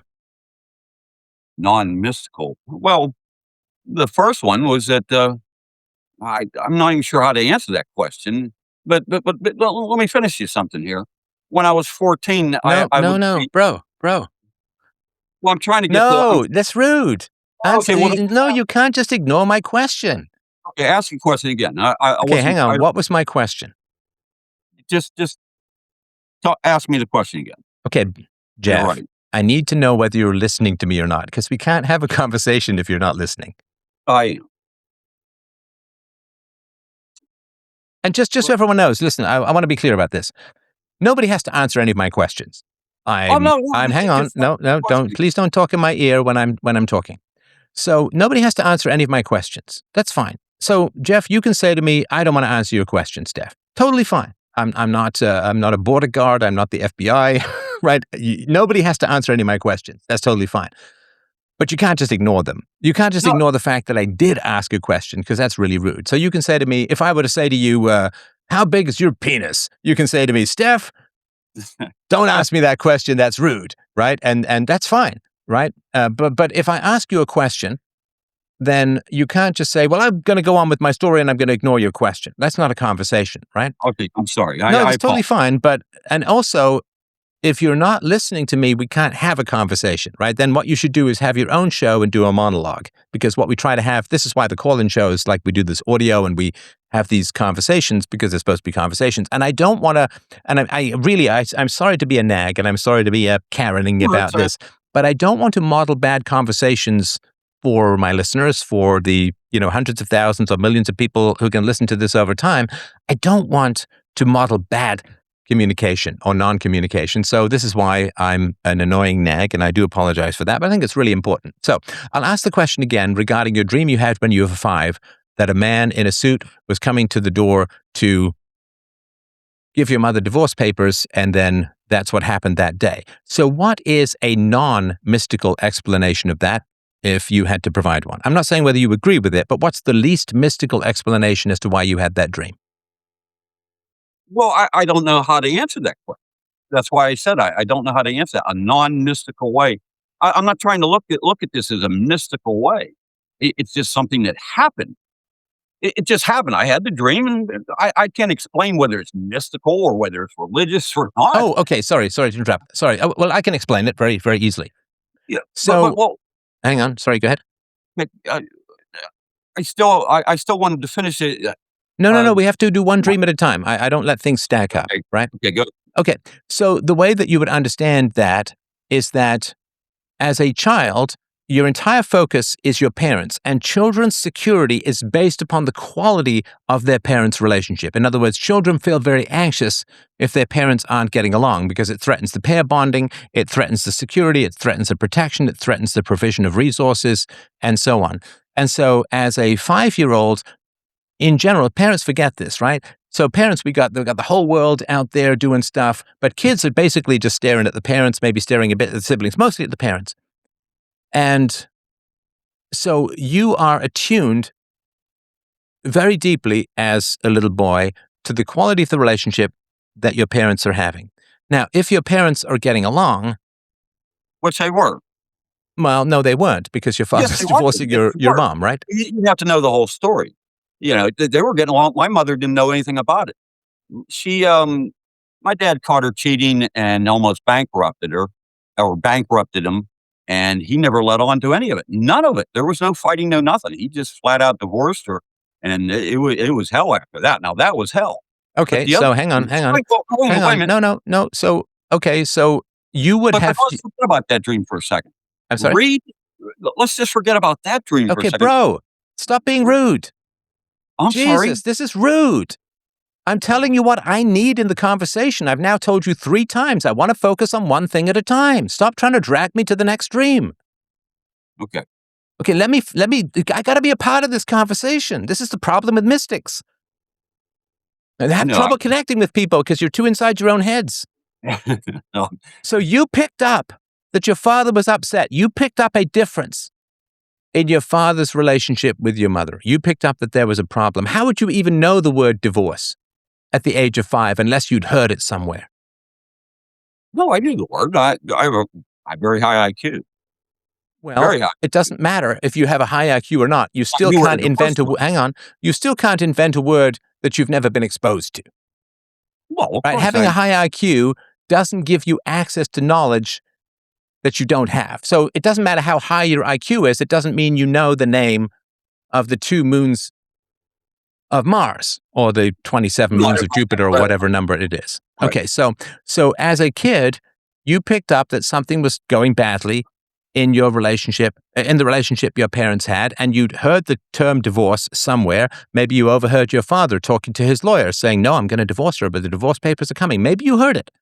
Maybe you heard it just when you were drifting off to sleep. Maybe there's ways that you could have heard all of this stuff and picked up on all of this stuff, because there's absolutely no way that a man who loves his wife, finds out she's cheating, decides to divorce her, is not going to have any change in affect at all. That would be completely impossible.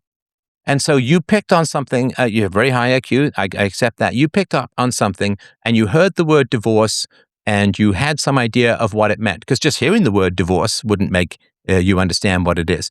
So you understood that things had changed between your parents, that your father was upset, and you heard him talking about divorce. You had a sense of what that meant for some reason, I don't know. And so you had a dream about it, and that's what happened that day. There's no need for any magic, quantum physics, mystical, time traveling, future foreshadowing, no free will situation. There's no need for any of that, because you were in the household.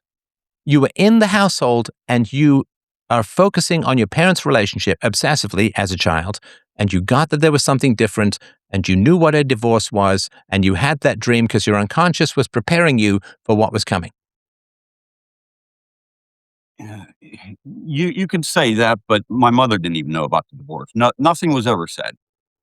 And the other thing that I was trying to get to is that the first dream I had nothing to do with it. I wrote the story out. It's just 2 paragraphs if you'd like to read it, or I can read it to you. I put it in Okay, the so pill. sorry, hang on a sec. But this is a Hang on, first hang dream. on, hang This on. will blow your mind away. Hang on. So there's a conversation, right? So Yeah, you right. do have to address a little bit what I said, don't you? Just go off on your own thing again. But then there's no point pretending to have a conversation. We're just having 2 speeches that with no connection to each other. So why yeah. do you consider it impossible, my hypothesis? I believe it's completely improbable because there was no evidence of it. There No, was you no can't evidence. say that. You were 5. You can't possibly have specific enough memories Yes, I to do. know. I No, know. you can't possibly have specific enough memories going all the way back to even when you were pre-verbal and maybe even pre-conscious, the instincts. Like you hear your parents' tone of voice when you're in the womb. You can't remember that, but it does imprint itself on your consciousness. I know that because there are studies that children respond more if they've been read to in the womb, they respond more to their parents' voices right after they're born. So there's things that you can't possibly remember about tones of voice, about getting along, about friendliness, affection, hugs, smiles. All of that stuff accumulates. You can't possibly know all of the things that you processed as a baby, as a fetus, as a toddler, as an infant, to get how things had changed in your parents' relationship. And that's just not possible. So improbable, okay, I'm fine with improbable, but improbable is more probable. So if my explanation is not correct, which explanation is more correct? Well, I have a very good memory. That's all I can say. That's why I wanted to get to the other dream that I had, the No, first one. hang on. Again, you're just ignoring my question. And again, you don't have to answer it, but please don't ignore it. That's pretty rude. Which explanation? I have an explanation that accords with reason and evidence and requires no mysticism, no precognition, no time travel at all. Right? But So hang on. So if my explanation is, you said, improbable, then what explanation is more rational and more probable to you, if you don't mind? Well, because I knew nothing about the divorce, and my parents didn't know. My mother certainly didn't know about it. My father never said anything about it. You don't know I that. I had a You don't dream know that. You can't possibly know whether you did or did not hear any conversations about divorce because nobody has a photographic memory from when they were 3 or 4 or 5 and remembers absolutely everything that they ever heard. That's not possible to know. But I'm asking you again, what is and I'm not trying to trap you, I'm genuinely curious, what is the more probable explanation as to why you had a dream about this and then it happened the next day? Well, I know that I had a dream, and that was it. And Okay, that I what is the more probable? Do you know what I'm asking here? Because I feel like you're not I know understanding what I'm correct. asking. The more probable one for me is because the experiences that I had and the dream I had before that is that it was true. What was That true? I had a dream that had it and had nothing to do with it because of the other dream. I'm sorry, I still don't understand. What is the more probable explanation? Well, it depends on you or me. The probable explanation is that I had a dream that actually was real. Okay, but dreams are not real. Are you saying that your brain time traveled through time to 1 million or 2 million miles distant, saw what was happening the next morning, and came back and gave you that dream? That's what I believe. You consider that more probable than what I said? That's a tricky question. No, it's not. You said I consider it Why- improbable, and I asked you what was more probable, and you said your brain time traveling a couple of million kilometers or miles and traveling through time and finding out what happened the next day and then bouncing back like a giant hurled rubber ball back into your skull and giving you the dream. You considered that because you said, Steph, your explanation that you picked up on subtle cues around the house Actually, is yours is more improbable. Hang on. You said, Steph, your explanation is improbable, but my explanation about my brain being able to travel millions of miles and through time and then come back and give me the dream, that's more probable. Actually, with you, I guess in most people would be more probable the other way. That's why it's hard to get anybody to believe you. But because It's your more answer is not probable by what you credible. say. Your answer is not credible. You cannot time travel, and your brain cannot instantly flash forward millions of miles and through time and figure out the future. Your brain cannot do that. It is factually impossible. Okay. And also, it means that your father has no free will, Well, and nobody do you has mind- any free will. do you mind if I tell you the other dream that I had? Can I tell you that one? It's real short. I really don't know what the point is because we have a complete. You think Because that when your you hear brain this one- you think your brain can bounce across millions of miles and through time, and that's the most probable explanation. So what on earth would another dream? We have a completely different understanding when of you hear this reality. I one- think that yours is deranged and I think actually quite toxic to your mind and to the minds of people around you because you're dissolving people's sense of reality. And maybe you feel that you're special because you can do this, but you can't do it. You cannot travel through time. Your brain cannot go millions of miles and figure out what's happening in the kitchen when you're millions of miles away. Your brain cannot travel 12 hours ahead into the future and then bounce back and tell you what's happening. You I had should have told you the first incredibly impressive tools of cognition to pick up on the subtle changes in your parents' marriage.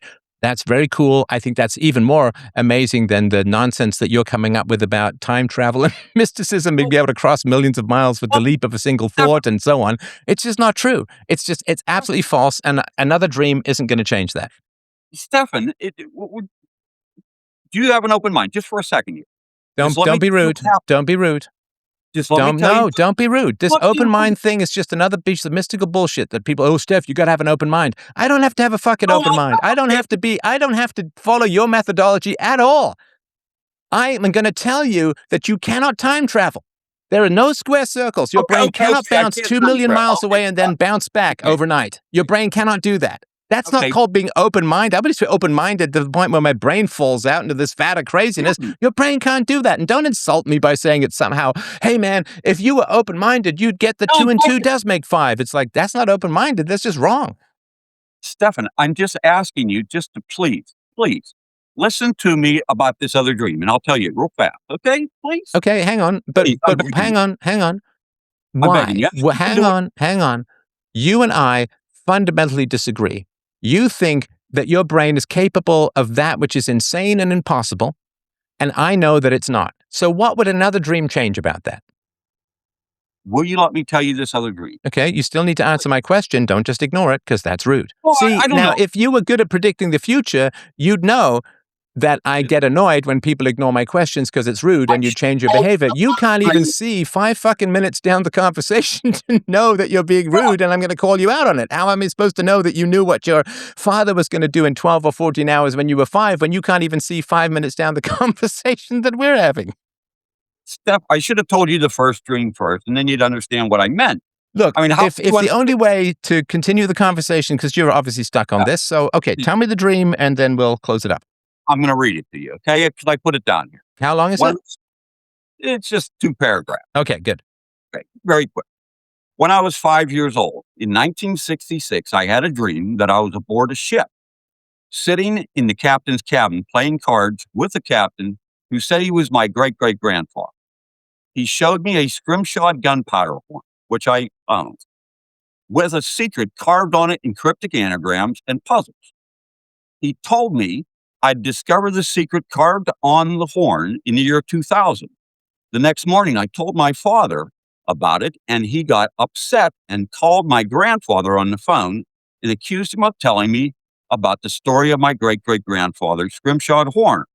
The only problem was that we lived in Pennsylvania, and my grandfather lived in Miami, Florida, 1,500 miles away, and my father had stopped talking to his father long before I was born. So I never met my grandfather until later that year.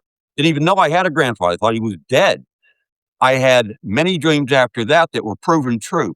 But in 2000, I received my grandfather's heirlooms and the scrimshawed horn. Eventually, 4 years later, I deciphered the 309 cryptic anagrams that were hidden on the scrimshawed horn and told the whole truth. In 2010, Scott Walters investigated my story and paid for my DNA test to prove that I was George Washington's great-great-grandson and the secret of the Mutiny of the Bounty and what happened to the famous Fletcher Christian and 5 missing mutineers that the British thought dead and who had the famous pirate John Lafitte and 5 Lafitte brothers really were, their true names, and where they hid the Lafitte treasure, which they'd been looking for 200 years. And John Lafitte is my other great-great-grandfather, which I didn't find out till after I told my father this dream. And my grandfather, finally, they got together and they came back. And I went and visited my grandfather in Florida, and he showed me the scrimshawed horn. This is something I never knew. Nobody ever told. My grandfather and him got mad. My father didn't want me to know anything about this scrimshawed horn. And I described it to him in detail, everything that was on it, before I ever saw it. This blew their minds away. This is why my parents took me to a psychologist to have me tested. And then it happened when I was 14, some other stuff that happened with another psychologist that my counselor, when I was at the facility up there in Newcastle, they called a psychologist in from Berkeley, California, who supposedly studied ESP, and he came down to do some tests on it. Okay, I'm so sorry. You said this was 2 paragraphs. I don't know what we're talking about now. Okay, but you heard the story though. Can you? It got for me a little bit embedded in other things. So if you could just give me the brief synopsis. You had a dream about your was it your great grandfather or your father's great grandfather?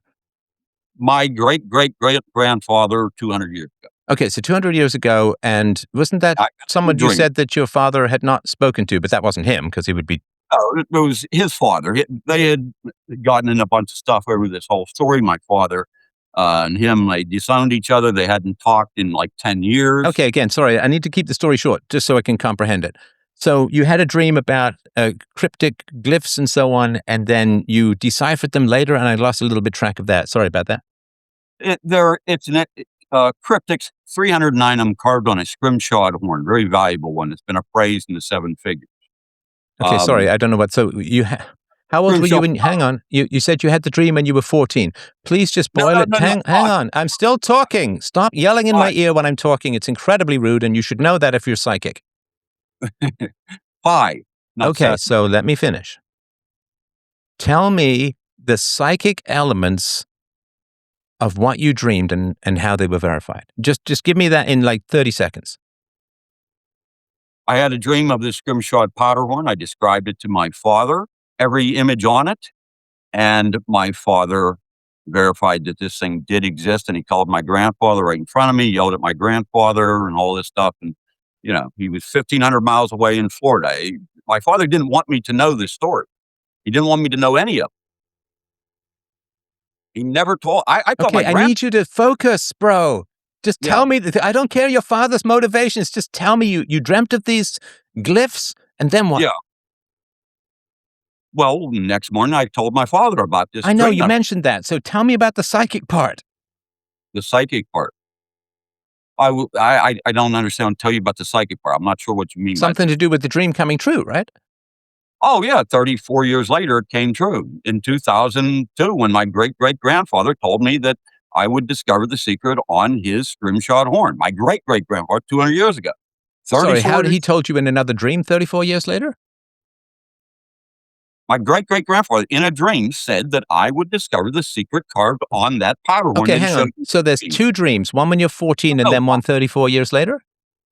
No, one. When I was 5. 5? He told in the dream that I would discover the secret of his scrimshawed horn. Okay, so that happened when you were 5. Right. So when you were 5, when did you have the dream where you wrote down all the glyphs? No, I didn't write down. I was given the scrimshawed horn. It's my family heirlooms in the year 2000. And I started deciphering all the cryptids. I figured it out, and Scott Walters from the History Channel came down here and took a look at it, and I proved it all. Okay, so hang on. So I'm just trying to understand this. So at the age of 5, you had a dream of these symbols. You didn't know what they meant. And then in the year 2000, you got the actual thing, and it had the same writing code glyphs on it? Yeah, it had puzzles on it. There's about 12 of them, large ones, skeleton puzzles, all kinds of things on it. Did you write down what you dreamed of when you were 5? Well, I told my father in the morning. Oh, no, I get that. But did you write it down, or did he write it down? Well, no, it wasn't. No, that's fine. I'm just so how do you know that the dream that you had when you were 5 matched exactly what you received in the year 2000? Well, I couldn't forget it. I mean, I would never forget anything like that. Wait, all the complicated symbols, and I mean, at 5, you're still not that. Hang on. At 5, you're still not. Hang on. At 5, you're still not that great at writing, right? So you saying that between the age of 5 and the year 2000, which is like 30 or 40 years, you remembered every single scratch and whirlpool and detail and scribble on the thing you dreamt of when you were 5, when you received the actual item when you were in the year 2000. Well, I had seen the item after. We visited my grandfather, and he showed me the scrimshawed horn, and I said, yes, all the stuff I described on that horn is what I described to my father. Okay, hang on, sorry. So what was the time for how many years passed between you dreaming of it in 5 and then seeing it in real life? About 4 months later, we visited my grandfather and he showed me the scrimshawed horn. Oh, so when you were still 5. Yeah, right. So That what does summer. the year 2000 have to do with it? Well, in the dream, my great-great-grandfather in the dream, my great-grandfather 200 years ago that I met in the dream, told me that I would receive that scrimshawed horn, after my grandfather died, because he had the horn. And in the year 2000, when I received it, I started working on all the cryptics and figured out all the cryptic puzzles to it and everything. And there were some of them that my grandfather originally had, and he knew some of them because they were done in Old English. Okay, so sorry to interrupt. I just need to understand. So you didn't write down the cryptic writing when you were 5. When did you write it down? In the year 2000 when I got the Potter horn, because it took me 4 years to decipher the whole Okay, thing. hang on. So what was the time frame between having the dream and writing down what you dreamed about? 34 years later. Okay, so are you telling me? Oh, no, wait a minute. I think I misunderstood you. Ask me a question again. I think I misunderstood you. Okay, you dreamt of this writing at the age of 5. When did you write down what you dreamt about? Did I write down what I dreamt about? Oh, well, this was written down like what I just wrote, what I posted. What I wrote down there about the story was, maybe 20 years ago. After Okay, I don't received. know. Tell me the years between having the dream and writing it down. I don't know why this is so hard. Why is this so hard? I feel we both speak English. Writing down or writing down what was on the horn? No, not what was on the horn. You're saying what was on the horn matched what you dreamt when you were 5, right? You're confusing me now. No. You had a dream about what was on the horn. You got the horn and it matched. Is that not the case? In the dream, my grandfather showed me a scrimshawed horn, and it has all these images on it. I remembered the images on it. I didn't know what was on it. I mean, because it's done in Old English anagrams and codes and stuff. Okay? I didn't figure out the codes and everything until 2000 and 2002, 2003, because it took about 3 years to decipher it all. And you believe that what you dreamt at the age of 5 matched on what you saw on the horn 30 plus years later? Well, it matched on the horn 4 months later. The image on the horn, when my grandfather showed it to me, that matched. I described it to my father, what was on the horn, the images. Right, but you didn't even know what they were because they were in a language that you didn't, like Old English or something like that, right?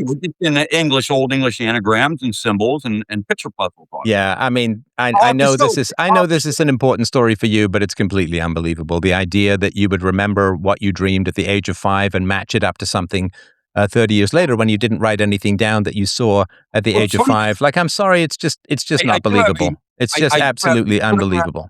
When it comes to photographs. No. I do. Listen, I've given you a good shot here, man. It's just an absolute load of garbage, and you should be ashamed at your age of spreading these kinds of falsehoods just to feel important. I really think that's a terrible thing to do. You should not be talking to people about this kind of stuff.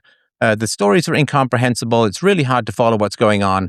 And the idea that, and I find people like this very negative, and they're annoying, and they're dangerous to people because other people are like, ooh, wow, that's so cool. Ooh, wow, that's so neat. And it's just a lie. You cannot remember specific details about things that you saw at the age of 5. Oh, but I'm really smart. It's like, no, you're not. You're not that smart that you can go decades between dreaming something and then seeing it in the flesh, and it wasn't written down. That's why I asked if it was written down. Because, if at the age of 5 you'd said, no, it was this and this squiggle, and you got your father to write it exactly, and then it happened to match, and you still had the original paper, okay, that would be kind of interesting. There would still be other explanations for it, but that would be certainly less probable. But if you had a dream about a horn and then 30 years later you had a horn and you're like, and then you go back and you say, oh no, man, I absolutely know for a fact that it was exactly what I dreamed at when I was 5. So the problem is, and this is the problem I have with this kind of mysticism stuff, is that it makes people feel special for bullshit. It makes people feel that they're cool and special and different. And it's just a lie. You need to generate your specialness out of actually providing a fucking service to humanity that's positive. I like to think I do it in the realm of philosophy and self-knowledge and so on. But you need to be special by doing things of value in the world, not by making up retroactive psychic abilities that you possess to crack medieval codes at the age of 5 or revolutionary codes or something like that, right? So the reason I don't like this stuff with a strong vehemence is because it gives people the unearned. It makes people feel that they're special and important and different and cool and have value by just making up a massive amount of bullshit. Oh, okay, hang on. I was going to shut down the show, but there's somebody who wishes to talk that I have found quite interesting. Quite interesting. I say, what? Quite interesting. Yeah, don't make up stories wherein you're special that you don't have to earn it through productive contributions to humanity. All right, we have somebody else. We'll go a little more. All right. Hitch slap. I like the posts, man. You give good X. You give good X. If you wanted to unmute, I'm all ears, brother. Hello, Stefan, can you hear me? Yes, sir. Thank you, my friend. I just first want to get the tenor of the room because I've just joined. Is it an open-ended question? Or Yes, sir. Whatever is on your mind, I am happy to entertain. Well, first of all, I just want to compliment you on your posts. You do a wonderful job making people think, and I think this is important. I think this is what intellectuals should do. When you be too safe and you just post banal things, it doesn't make people think. So you post in a way that makes people think. I try to do the same thing, not to the same effect as you. I'm not as skilled at it, but I just want to compliment you on that. Oh, and just I appreciate that. And just to return the compliment, the site is the X name is Hitch Slap, which comes from Christopher Hitchens. His comebacks, his clapbacks were famous. Hitch Slap, well worth following on X. So please, go ahead. Thank you, my friend. I just want one more just kind of observation, compliment, and then I have a question, if that's okay. My area of interest is basically genetics and IQ. And your interviews early on with Linda Gottfriedson and a few other researchers, I watched those over and over and over again. The one with Linda in particular, and I learned so much from those interviews. So I didn't find other interviews with Linda and other researchers asking the poignant and cogent questions that you're asking. And I don't say this to, flatter you. I'm just saying as a matter of fact. So I really enjoyed the interviews that you had. Well, sorry, and appreciate for people who want to see those interviews, which you should, fdrurl.com/IQ, FDR for Free Domain Radio, fdrurl.com/IQ. You can watch the interviews. And I knew that the IQ stuff was going to be volatile. Now, I don't mind taking any number of bullets for the truth, but I have to make sure it's true, which is why I interviewed 17 world-renowned experts on human intelligence before wading into the field of IQ. I read, I don't know, probably 12 or 14 books and so on. And so I really wanted to, they say, clad yourself in the full armor of God. Well, I wanted to clad myself in the full armor of accuracy, because the last thing you want to do is take great blows to your reputation for something that doesn't even turn out to be true. That's very much a lose-lose.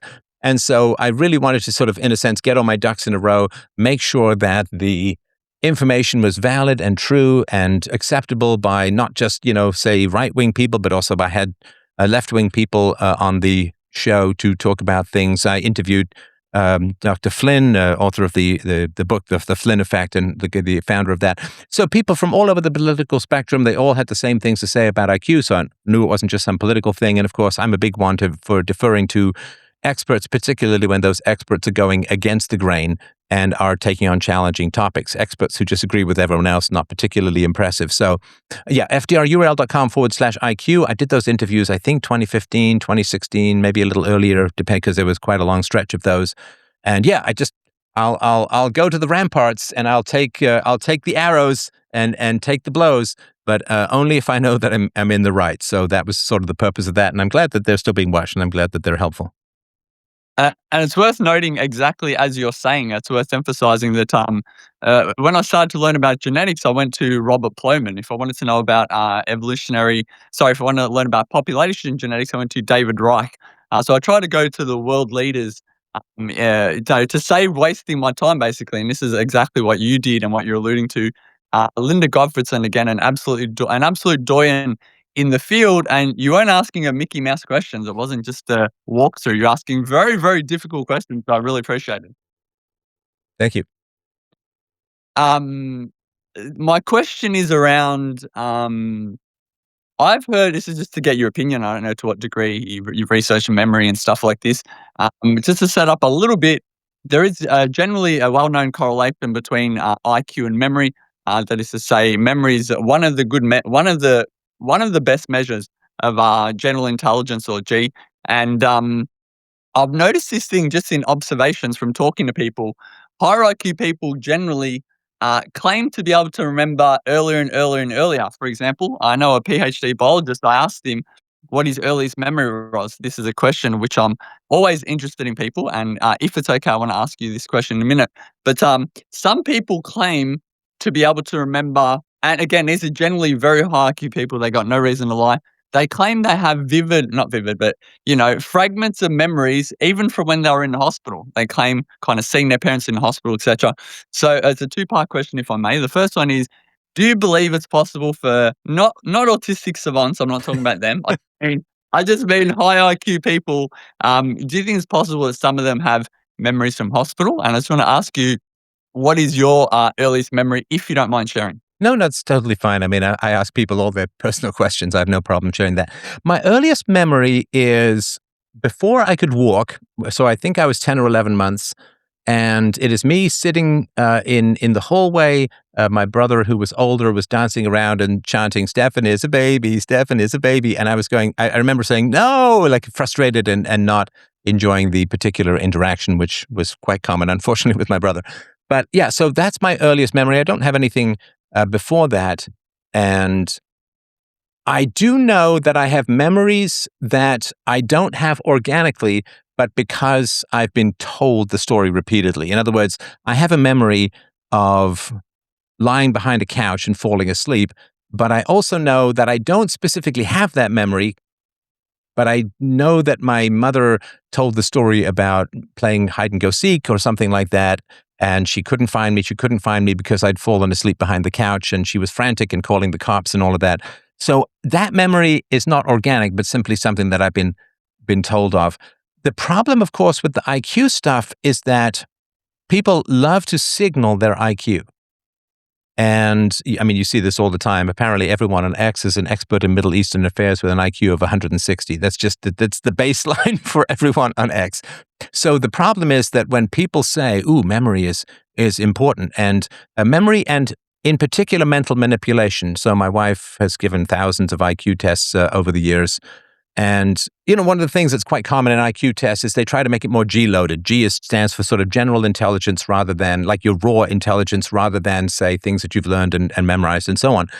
And so if you ask people, you give people a string of numbers, and if they can repeat them back, that tends to correlate with IQ. But what tends to correlate more with raw general intelligence, just raw horsepower, is if I give you a string of 10 numbers and you can repeat them back, that's good. If you can only do 5, that's not quite as good. But if you can repeat them in reverse order, in other words, you can manipulate them in your mind, so you're not just repeating back what you heard, but you're reversing the order, that's a different order of things. So the problem is when people know that earlier memories are correlated with higher IQs, hey man, why not go all the way back? And these things tend to be quite unverifiable, of course, because if you know, I'm sure you know this, that when they have investigations, like there's a murder or something, they will hold some facts back from the public. And they have to do that because a lot of people will claim to have knowledge of the murder, whether it's confessing or saying someone did it. And they need to hold back details from the murder from the general population, so that if somebody claims that they know a lot about the murder, they can ask them this, that, the other. And if they get it wrong, then they know that they weren't actually there, right?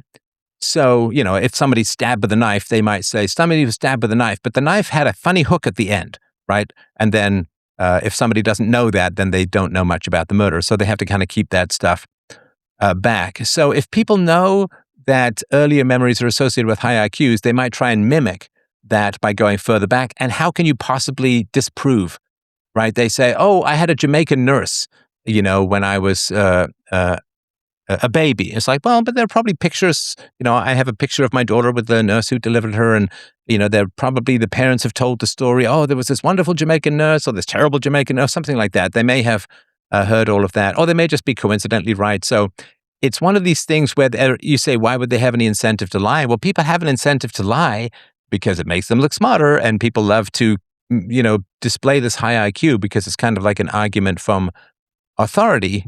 And so they do have an incentive to lie. It's really tough to get any kind of independent verification of what they said. And of course, we've all heard stories about her childbirth. We've all heard stories. My mother used to go on endless descriptions of how my brother and I were sick a lot and all of that. And so we hear all these stories. Memory is a very malleable thing. A lot of things. I mean, I was watching the show Psych many years ago, and I watched a couple of episodes, and I had a particular memory of a joke they made, and then I watched it again many years later, and the joke was not. The joke was roughly the same, but the room that I thought they were in was completely different. So, that's not a particularly important memory, but I just thought interesting. People can absolutely get suggestions into memories. People can hear stories and then believe that that's a memory, and memories can change over time. I mean, if you thought you had a great dad and you have all these great memories with him, but then it turns out he was some terrible guy, it's going to color your memories of all of that, and it's going to seem kind of falsified. So I don't personally believe that it's possible. Some people say they remember being born.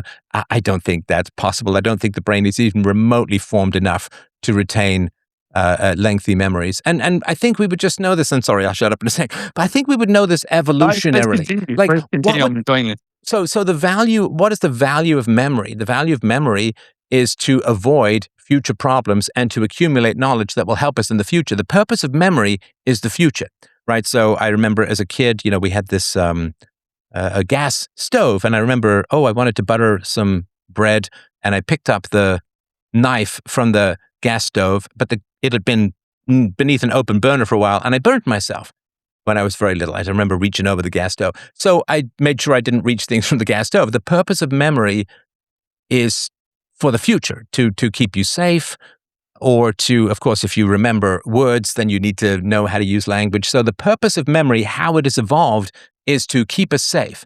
Now, if you think of all of the extra horsepower that would be required in the human brain to remember being born or shortly after birth, the question is, why would we evolve to have that ability? And because it's not like being born helps you in the future, because you're not going to be born again. It's not like lying around in a hospital bed, not able to move your limbs with any coordination, would help you in the future, because memory tends to kick in when we can do something to avoid a recurrence of something negative, right? So when I was go-karting as a kid, I went into my shins went into a metal railing, so I was more careful in the future and so on. So memory tends to kick in when we can change a future outcome to achieve something less negative or more positive. That's, I guess, what the orgasm is for. So for the life of me, I can't think why the brain would extend its horsepower into retaining memories which couldn't affect any future behavior, since the purpose of memories is to affect future behavior. So I don't think, now you could say the case, well, to just crank up the IQ, one of the side effects is that you can remember things from early on, but I don't think that there's any reason to retain memories from babyhood and early infancy, because most of our memories just get discarded, right? I mean, I can remember the last couple of dreams after that, unless I wrote them down. It's like just it's a big blur, because dreams usually don't have much to do with changing our future behavior, so they just kind of come and go. Sometimes you can't even remember a dream 10 minutes after you wake up. So generally, we start to remember when we can make different choices, when we can not grab the hot knife from the stove. And so we can't make any choices when we're being born. We can't make any choices as babies. So there's no point retaining any of those memories. There would be no evolutionary point in having the ability to remember any of those things, and there would be no evolutionary purpose in retaining those memories whatsoever. And of course, we know the brain discards memories all the time. So I generally would not believe it as a whole. Of course, you can't prove that it's impossible, but I would not believe it. And generally, if people are really smart, you get that just from talking to them, and I don't need stories about I can remember being born, or I can remember the very first time I touched a female breast. Well, I can too, but not my mother's. So that would be my general answer. I'm certainly happy to hear what you think about it. No, I agree with everything you said. There's, in evolutionary terms, as you well know, if you don't use it, you lose it, and your thinking there to me is spot on as well. If there's no reason to have this ability, it's not going to survive through evolution. And also, as you mentioned with the eyewitness testimony, memory is extremely fallible. I heard a saying that I think it was something to the effect of when you remember something when you remember something for the second time, it's the third version because you have the first time. Yeah, so this is 100% spot on again, and yeah, everything you're saying to me makes perfect sense. What you were saying about the high IQ people lying online, please stop saying that because you're going to ruin my account. My whole account is built on people lying in my comments that I've got a 150 IQ, I've got a 170 IQ, and mocking them viciously is how I get a lot of my Well, followers. you do also get a lot of people who are absolutely appalled at the fact that IQ is significantly genetic and the unfairness of all of that. But of course, the unfairness of all of that comes out of the unfairness of all of our ancestors dying in these brutally cold winters who refused to plan. So there's an unfairness enough to go around. But yeah, the high IQ stuff, it is, it's something I thought of way back when I was in theater school, sort of many, many years ago. And I remember seeing all of these actors who would be constantly bragging about how good they were and how amazing they were and the reviews they got. And I remember thinking like, I bet you if you go over to Tom Hanks's house, he's not like, hey man, I got all these Oscars on the mantle. Hey man, I'm a really good actor. Hey man, I keep getting cast in these movies, because he'd be like, well, I've actually done it, so I don't need to brag about it. Like, so the bragging stuff, and it is kind of a trope that it's a midwit thing to brag about IQ. But I don't, in the time that people tell me that they can remember being born, they could have told me something really cool and intelligent, which would actually prove their high IQ, rather than giving me unprovable evidence about their IQ, if that makes sense. Just tell me something cool and interesting and novel, and let's banter back and forth ideas and all of that. But as soon as somebody says, well, I'm not going to show you that I'm intelligent, I'm going to give you completely unverifiable indications that I might be intelligent. And it's like, but if you really can show me that you're intelligent through conversation, why would you want to divert yourself into these unprovable anecdotes about being born? Like, that to me is just not high IQ to begin with. Yeah, you can't see me, but I'm nodding my head because this is a recurring theme in my replies as well. I often will do a version of, being intelligent is like being funny. If you have to tell people you are, then you aren't. Right. And Right. yeah, I whenever don't go people around are like, saying, I don't do videos saying, hey man, I'm really bald. I'm really a giant speckled egg of thought. Like, I don't, it's there. I don't need to tell people. I don't need to tell people that I've had a fairly big effect in world philosophy because, I had 1 billion views and downloads. I've done it, so I don't need to kind of brag about it. And the people who brag about it, it's, if you're a beautiful singer, don't tell me. Just sing a song. Let me judge for myself. yeah, people who've never bragged about their IQ, Robert Plomin, Freeman Dyson, David Reich, Richard High, Stuart Ritchie, these are all PhD level people, very intelligent. They don't brag about their IQ because they just show you. It's like a funny person saying, hey, I'm funny. So, well, tell me a joke. Tell me a joke, bro. Make me laugh. Don't tell me you're funny. Just make me laugh. So, Yeah, and of course, what was like Einstein was in the 130s, which is, of course, far below all of that. And yeah, so and also, so people, as you know, people who are high IQ in just about every area. Like this idea that there's this Rain Man, incredible ability in one area and they're just retarded in other areas. Nah, that's not really a thing. People who are smart, I mean, you may be better at mental manipulation, you may be better at language, you may be better at math a little bit, but even the people who are much stronger in verbal IQ are still way above the average in math IQ and vice versa. And so if people are generally very intelligent, I expect them to be intelligent in all areas, which doesn't mean that, of course, that people are very intelligent in every field, but intelligent people, like, I'm no good at chemistry. I couldn't give you much chemistry to save my life, but I know that. And so I know the things I'm good at. I don't expect to be good at everything, but in terms of general reasoning, I'm pretty good as a whole. And so it was sort of like I don't know how much you listened to the last conversation, but this guy claimed to be able to see 30 or 40 years into the future, but he couldn't even see 5 minutes ahead in the conversation. And so, and I actually, what I had done, and the reason I should have gone through this, so I have a little, coaster here from my D&D days. And it says, what doesn't kill you gives you XP, right? Let's see, can I get that up there? Yeah, what doesn't kill you gives you XP. And that is something that, whatever doesn't kill you makes you stronger. It's kind of a D&D thing. And so what I was going to do with this guy, and I do this with people who claim psychic abilities, right? It's like, okay, I was going to say, what do I have in my left hand, right? I keep it off camera. I grabbed this while he was talking. So I was going to say, well, what do I have in my left hand? Because I'm an empiricist. And if somebody claims to have psychic abilities, I'm going to ask them to prove it.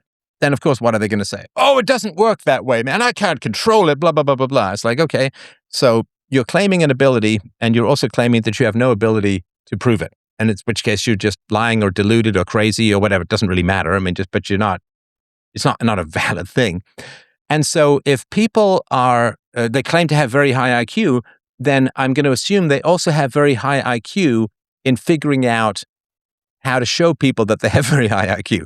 And the last thing you'd want to do is try to prove that you're intelligent to someone with unverifiable personal anecdotes. It's a low IQ take. You're going to believe I'm smart because I remember the road less traveled, going out of my mom's vagina. I think things went in, sometimes out. I came out without going back in. And I remember that, and therefore you should believe I'm smart. Again, that's just low IQ take. And because people aren't super smart in one area and then completely dumb in other areas, it's the lowest common denominator in many ways. So if somebody makes that kind of approach, I'm just like, okay, well, you've just downgraded yourself in terms of IQ, which is fine. Look, there's nothing wrong with not being smart. You're still a full human being. You deserve all the rights in the known universe, your property rights, moral responsibility. There's nothing wrong with not being smart. Some people are great singers. There's nothing wrong with not being a great singer. Not everyone has to be a great singer. If we were all great singers, nobody would run the utilities, right? But there is this desire for people to want to be respected for high IQ. I don't give or remove respect based upon IQ. I give or remove respect based upon morals and ethics and integrity and honesty and virtue.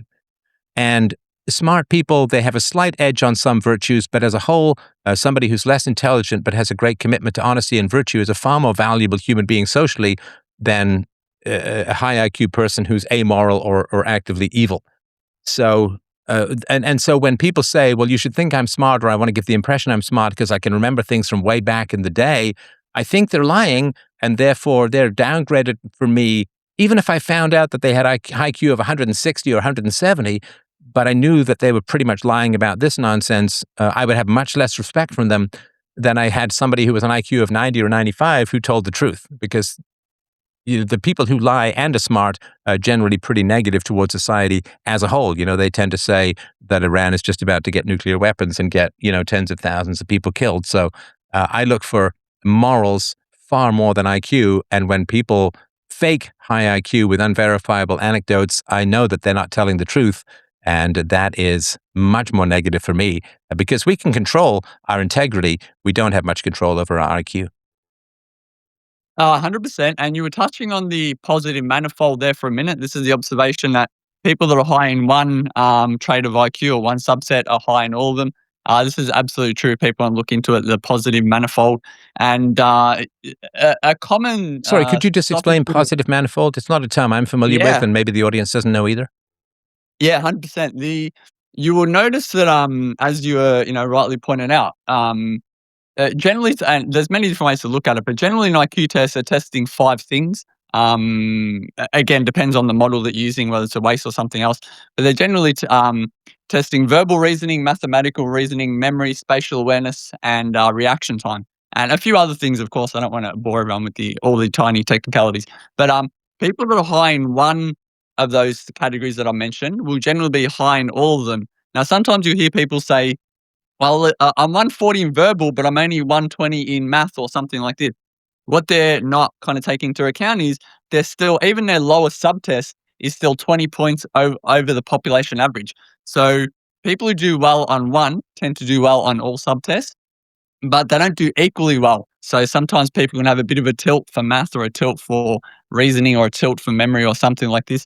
So the Sorry, fact and that they're all just to add, that also has something to do with innate preferences. So if you love math and you're smart, then your math scores will be very high because you do a lot of math. If you love reading and writing, then your verbal scores will tend to be higher. So it has something to do with innate preferences, which are also somewhat genetic, although somewhat chosen as well. So, sorry, go ahead.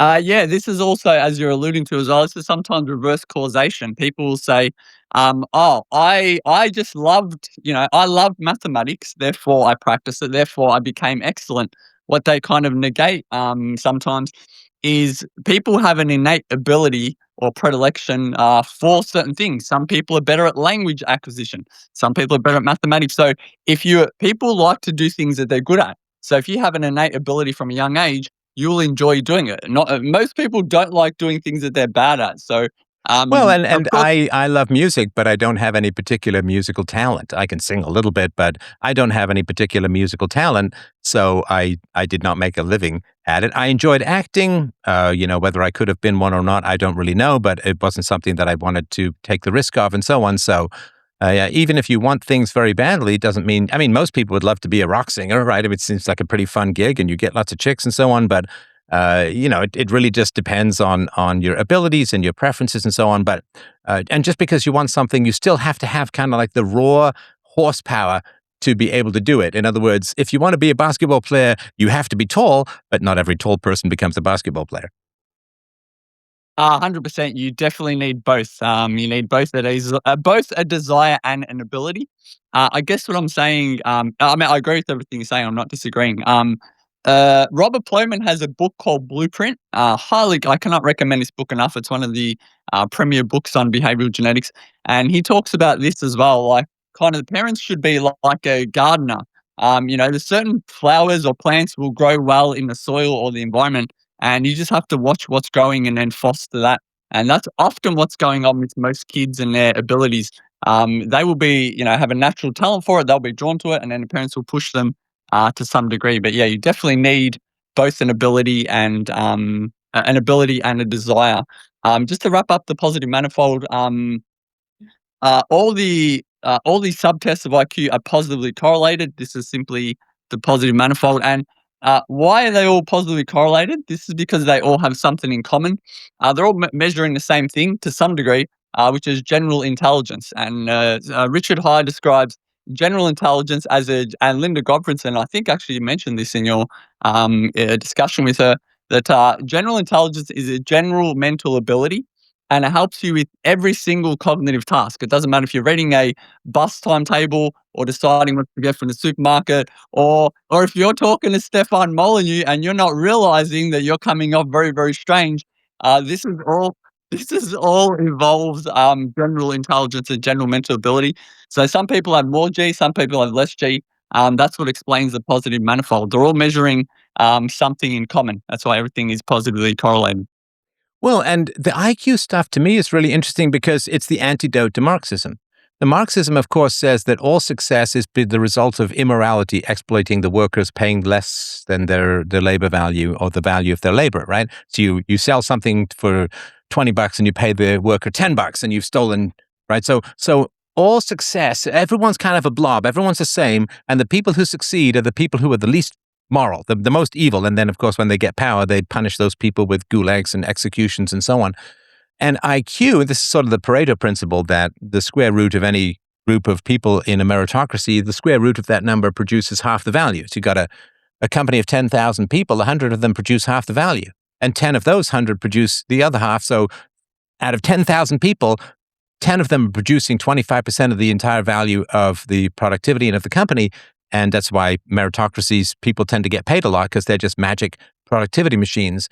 And so if you look at IQ and other of the big five personality traits, particularly conscientiousness, it's a way of explaining success and income disparity without having to kill 100 million people, which, seems like a pretty good goal to try and avoid, another century or two of mass slaughter of the competent and intelligent. As they say, when both the Nazis and the Soviets invaded Russia, they just shot everyone with who were in glasses or who had a doctorate. So, and it's the same thing with the question of race, right? So I'm not sure how much, I think you've touched on this stuff, but IQ tends to differ by ethnicity, which goes a long way, which is sort of the bell curve argument from Herrnstein and Murray, that disparity in racial outcomes in a free market meritocracy have something to do with disparate IQs, and it goes a long way. In other words, everybody who's an IQ of 100 tends to have the same rough economic outcome, and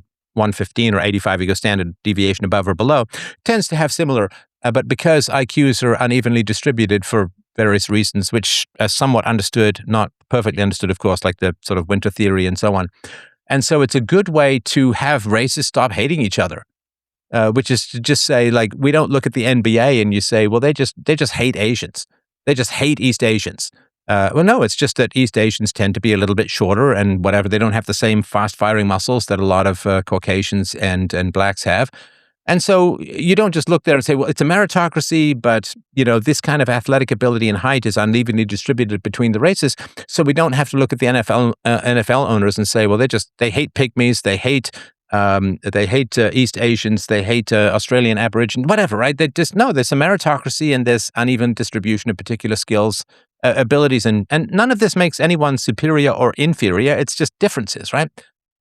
And so one of the ways to lower racial tensions is to talk about these kinds of differences, because if you don't understand these types of differences, you end up hating both the more successful and the less successful for reasons that are largely outside of people's control, and that's unfair. That's like saying, Steph, you're morally negative because you're bald. And it's like, no, it's just genetics. It's just the way that the wind blows, and I'm quite happy with having not the forehead, but the 8 head. That's fine with me. And I don't want to go through any kind of weird hair transplant. That to me would be kind of cuckish, but whatever, right? So when you look at these differences and understanding it's the same thing with the male-female wage gap, right? It's not just there are all these evil men who just want to underpay women. That doesn't even make sense from a free market standpoint, because if women were just as productive but underpaid, people would just bid up their wages to the point where they'd equal out. But because women have lower testosterone, women tend to choose occupations that involve people rather than things, and things tend to be more productive because women have they have to have babies in order for us to have a civilization. At least that's how it used to be.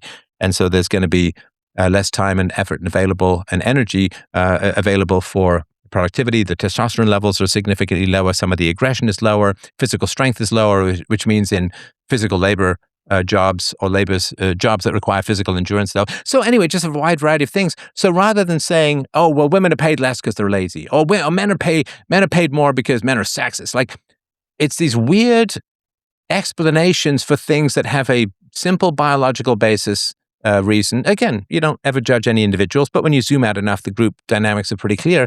And for me, it's just a way of trying to lower racial tensions. Like, I don't want people, let's say there was some race of redheaded people that were very low IQ, you wouldn't want to look at them and say, well, they're just lazy. Why do they just do these silly things? It's like, no, it's a challenge. It's like saying, well, East Asians, they're just lazy because they don't play basketball to the point and work hard enough and train hard enough to get into the NBA. It's like, no, they're just on average. I mean, there's Yao Mao and so on, or whatever his name is, comes from China, who's in the NBA, but it's, it's definitely the exception.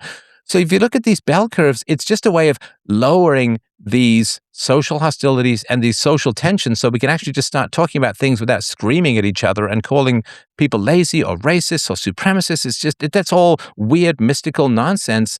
And of course, the Marxists as a whole generally want to inflame tensions between the groups, and they go to all of the poorer people and they say, oh, that rich guy, he's only rich because he stole from you, and you got to take it back, and they just whip them into this Marxist frenzy that gets, again, 100 million or more people killed. It's a pretty bad outcome. And so this is why the left hate these discussions, because it's a way of having us reasonably explore things without screaming all of these horrible epithets at each other and getting all hysterical and violent, because the left loves violence as a whole.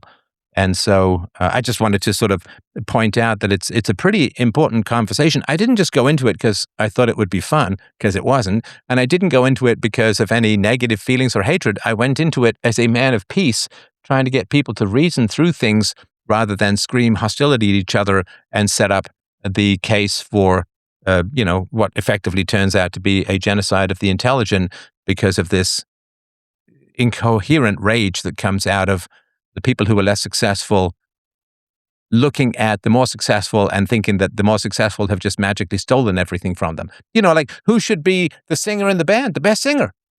Right? You didn't put John Deacon up front singing The Show Must Go On because John Deacon can't sing. He's a great bassist, great songwriter, can't sing to save his life. The other two could sing. So who should be the best? He didn't steal the singing job from anyone else. He just happens to be the best singer, so you put Freddie Mercury up there. So sorry for the long speech, but yeah, I went into these with great reluctance and with a full knowledge of the blowback, but the alternative is, you know, entire classes of people get wiped out in this Nietzschean resentment rage situation, which is pretty fucking bad. 100%. And, as you're alluding to, Marxists use language to manipulate, not to communicate. So if you're dealing with a Marxist, you might be thinking, oh, they're just trying to communicate that. No, they're not. They're trying to manipulate because the ends is always justifies the means in their mind. Just briefly, if people want to, if people want to hear a very good discussion, they should look up Charles Murray and Sam Harris. It was a very famous podcast.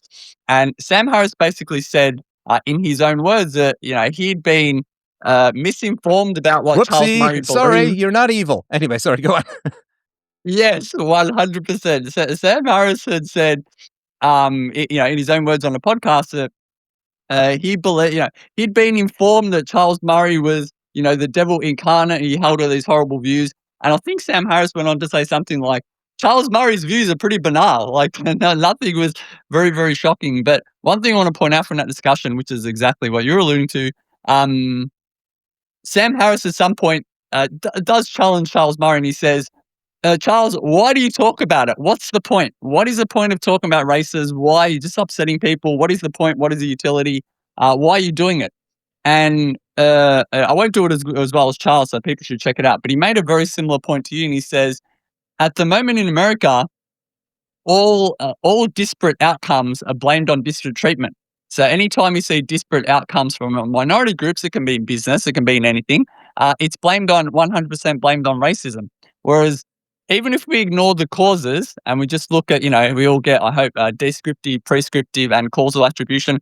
Even if we ignore the other two and we just look at descriptive, it's descriptively the case that the different groups score differently. Why they score different is a different question that he didn't get into.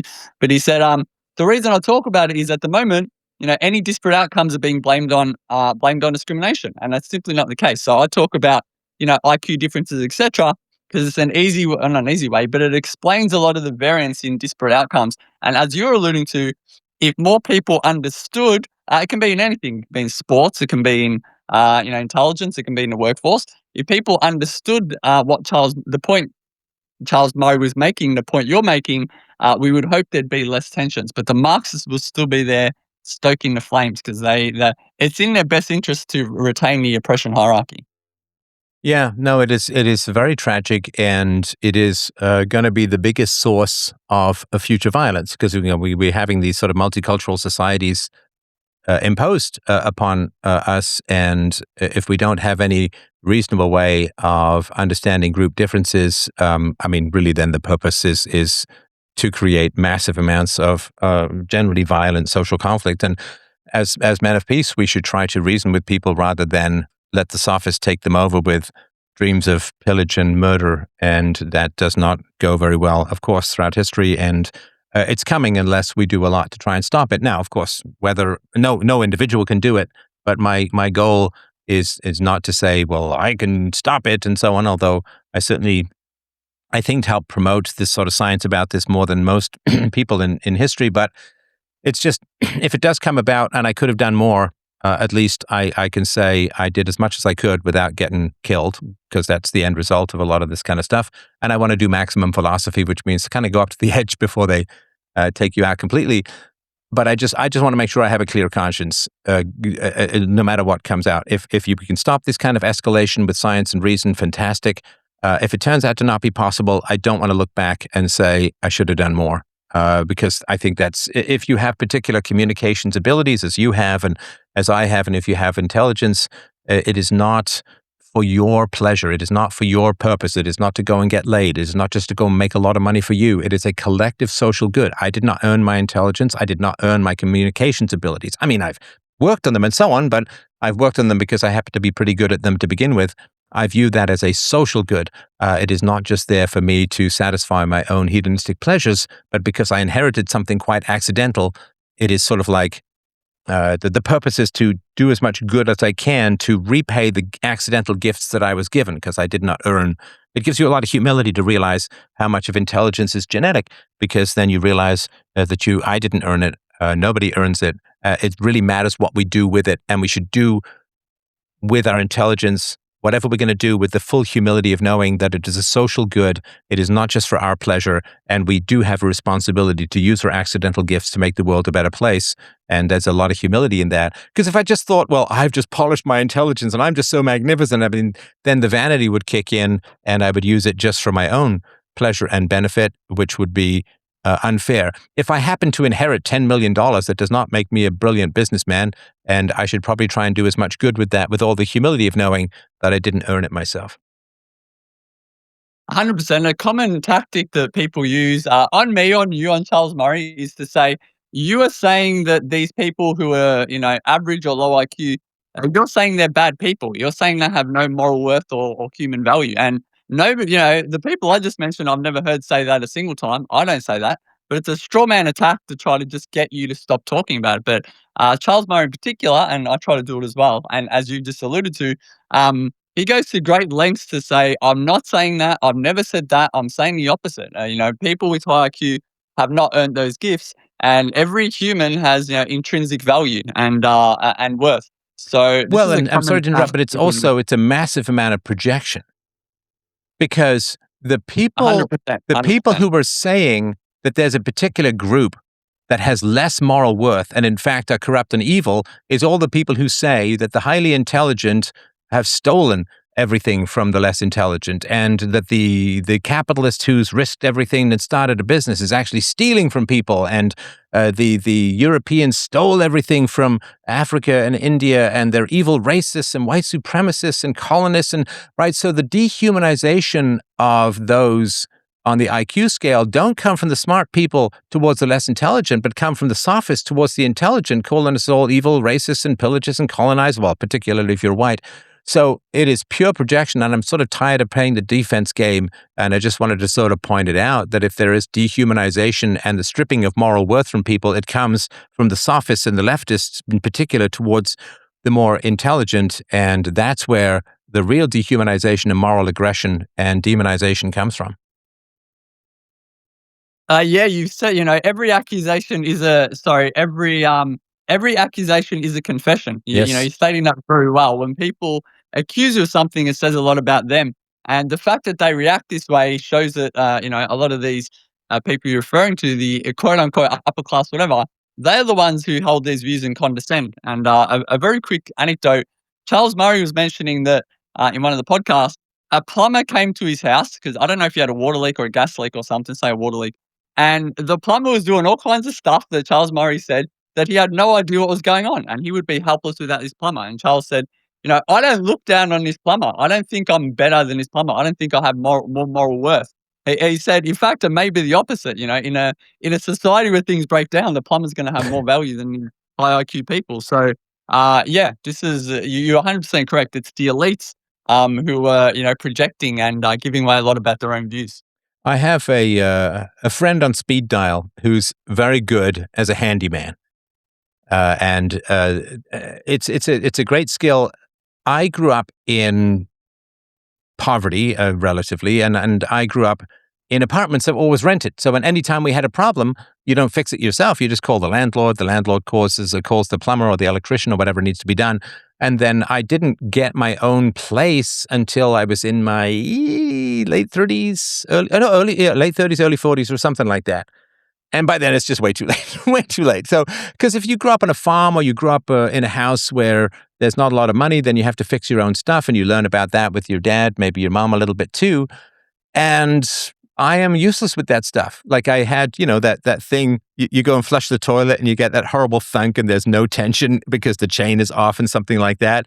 And I'm just like, oh, great. Well, I don't want to hire someone because that's expensive. So my friend, who is very kind and generous with his time, I like to think I pay him back in other ways, but he's very kind and generous with his time. And I call him up and I'm like, thank God for video phones, because I can say, help me. Yeah. I mean, I'm bleating like a lost little lamb. Save me.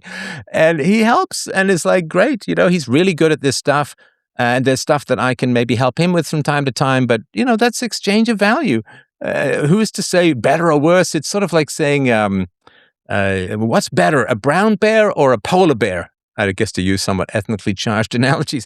What's better, a brown bear or a polar bear? And it's like, they're not one better than the other. They've each adapted to the local environment. Now, that doesn't mean that the polar bear is going to do as well in the brown bear's environment, or the brown bear is going to do as well as the polar bear's environment, which is sort of the big question about capitalism. But that not one's superior or inferior. They've just adapted to different things. And my friend has spent lots of time learning how to do this amazing house stuff, which is wonderful. And as you say, Charles Murray, there's a guy who spent his whole life doing plumbing, wonderful, necessary, and important. It's not a matter of better or for worse. The people who are looking for hierarchy are people who just don't have empathy. I value the people who, I don't run my own cables to the internet. I'm glad that people do that. I wouldn't know how to do that, and I'm glad that they do. And we all share a common humanity. We all provide value, and the market is going to value things at different rates. So what? Doesn't really matter. Some people are taller, shorter. We all have different abilities. And as Solzhenitsyn said, if people are equal, they can't be free. And if they're free, they won't end up equal in terms of economics or opportunities. We should celebrate that kind of difference. I'm so thrilled that there are people with far better musical abilities than I have, because I love music. And if everybody had to rely on music that I was making, I'd be drumming my knees and yelling badly and calling it singing. So the fact that there are people almost infinitely better than I am at music is a beautiful thing. I don't hate them. I don't envy them. Okay, maybe occasionally. But in general, I'm just thrilled that I get to listen to the fruits of their labor, because if it was up to me and it was only me that was producing music, there'd be no such thing as a musical industry. And I forget the name of the poem exactly, but there's something, I don't know if it's Howard Bergeram or something to this effect. And the poem of the story is all about a society where they try to make everybody equal by force. If people can go to YouTube, Jordan Peterson did a reading of it. And, the people that can sing, they put these tight collars around their neck. And the people that are strong, they make them wear weights on their ankles. And people that are tall, they make them wear heavy helmets. And they try to equalize everyone. Something Bergeram, I'd have to look it up. But this is exactly what you're alluding to. People have different innate skills, I think. And this is a good thing. It's good that some people can sing. It's good that no offense to the East Asians, but I wouldn't be too happy with watching the NBA if they were all like 5'5" Japanese men. This would not make for an interesting or entertaining sport. So, well, if they were also, all that, there would be a certain amount of equality, but then they'd come up against a team that wasn't that, and they'd lose. Yeah, so that is a very, very good point. People have innate abilities, and I think it was Charles Darwin. I'd have to look it up, but he said something to the effect of, if you want to know anything about a species, humans are species, all mammals are species. If you want to know anything about a species, look at the environment in which they evolved. And if we accept that different population groups evolved in different environments, tropical climates, cold climates, etc., there's fruit all year round or there's not, you would expect the different groups, population groups, to evolve differently and have different traits. So, it's based on first principles. It's obvious that there's going to be differences. And, the Marxists don't like differences. Again, I wish I could remember Well, the name of that. they love differences in political power, because they want all the political power for themselves and nobody else to have any political power, which is far bigger than any IQ difference or any economic difference. A rich guy can't control my life to any degree compared to a politician. So they absolutely love the greatest differences in the world, which is the differences between massive political power and being a helpless kulak, a serf, so to speak. And so, yeah, they love differences, and they use these resentments to gather more and more power to themselves, which is really brutal in the long run. And of course, the thing is too, and this is what I say about the leftists, a lot of atheists tend to be sort of on the left, and atheists are very big into evolution. But then, of course, that old trope that evolution for leftists stops from the neck up. that even though the brain is by far our most expensive organ, like 3% of our body mass, but 20 to 30% of our energy, that the brain is our most expensive organ, but is somehow magically immune from any evolutionary pressures whatsoever. Doesn't matter if you grew up in the tropics where food is abundant. Doesn't matter if you grew up in the northern steppes of of Siberian winter where food is incredibly rare, but you can still grow stuff. Not these absolutely opposite environments have no difference. Like it's likely to be a brown bear in the Arctic as you are to be a polar bear in the green forest. And it's so weird and mystical. If you're going to accept evolution, you're going to have to apply it neck up, or you're just another superstitious mystic that's even more deranged than the worst superstitious cultist you could imagine. 100%. And, as you said, they like it when it suits them. I'm reminded of the book. I hope everybody's seen Animal Farm or read the book. It starts off saying all animals are equal, and later there's an update, and it says all animals are equal, but some animals are more equal than others. And this is exactly what you're talking about. They start off saying everybody's equal, and then in the end, you're going to get hierarchies there anyway, because someone, quote unquote, someone has to enforce keeping all the other animals safe and in line, etc. And So there's always this everybody totalitarianism in equality of outcome. And so if you imagine, like, if you have a running race, then you just, here's the start, here's the end, go. And you don't have to do anything else other than measure who wins, right? That's it. But if you have a running race where everyone has to cross the finish line at the same time, you have to micromanage everyone. Oh, you're too fast. Oh, you're too slow. Wait, they've tripped. No, stop. So you've got to micromanage in this sort of hysterical, hoverbot, claustrophobic, Karen way. You have to micromanage absolutely everyone's step to make sure everyone crosses. And of course, if people say, well, we all have to cross the finish line at the same time, then the fastest runners will stop running and the slowest runners will slow down too, because then you have to carry people and you just have to micromanage everything, which is why when you have this equality of outcome, you get these totalitarian hellholes, because you can't even remotely achieve that while letting people be free. 100%. And Thomas Sowell has a lot of very, very good things about this, about trying to force equality of outcome. And he says something to the effect of, we can't even equalize outcomes with brothers in the same house, let alone, in society. So same house, same mum, same dad, same everything. People who's got siblings will know one brother's better at something, the other better brother. And to take it to the extremes, identical twins and non-identical twins. Identical twins are more similar than non-identical twins, even when they share, at the group level, we have two giant cohorts, same mum, same dad, same house. Identical twins will become more similar than non-identical twins. So you can't, even when they're brothers born at the same time, when you increase the genetic contribution, you're going to have similar outcomes. When it's different, you're going to have different outcomes. And like you said, it takes a lot of force to equalize outcomes across groups, even across individuals in the same house and the same family. Oh, yeah. So, I mean, sibling IQ has an average 8-point variance. I mean, my brother and I almost could not be more different, although we do share a lot of similarities. I mean, I think we're both pretty smart. He's funnier than I am. Man has a wicked, wicked sense of humor that is really chaotic and mind-bogglingly funny. There's a few things that I'm better at, but yeah, I mean, the amount of difference in our life trajectories and our philosophies, like, we could not be more in opposition than if you designed, antagonists in some action movie. So yeah, it's wild stuff, and it does go a long way towards, and a lot of the politics stuff. Since I have a whole presentation called Gene Wars, which people should check out at fdrpodcast.com. That's GENE Wars. Politics, the left and the right, has a lot to do with just genetic combat, because 60% or more of your political beliefs are just your biology, just your genetics. And so when you've got people voting, these are opposing tribes of subspecies. Subspecies don't tend to inhabit the same environments for very long. You get red squirrels or you get gray squirrels. You don't get the two intermingled. They tend to displace each other. It's the same thing with wolves, different subspecies. And so a lot of what passes for politics is actually just people using political power as a form of genetic warfare against competing gene sets and or opposing gene sets in many ways.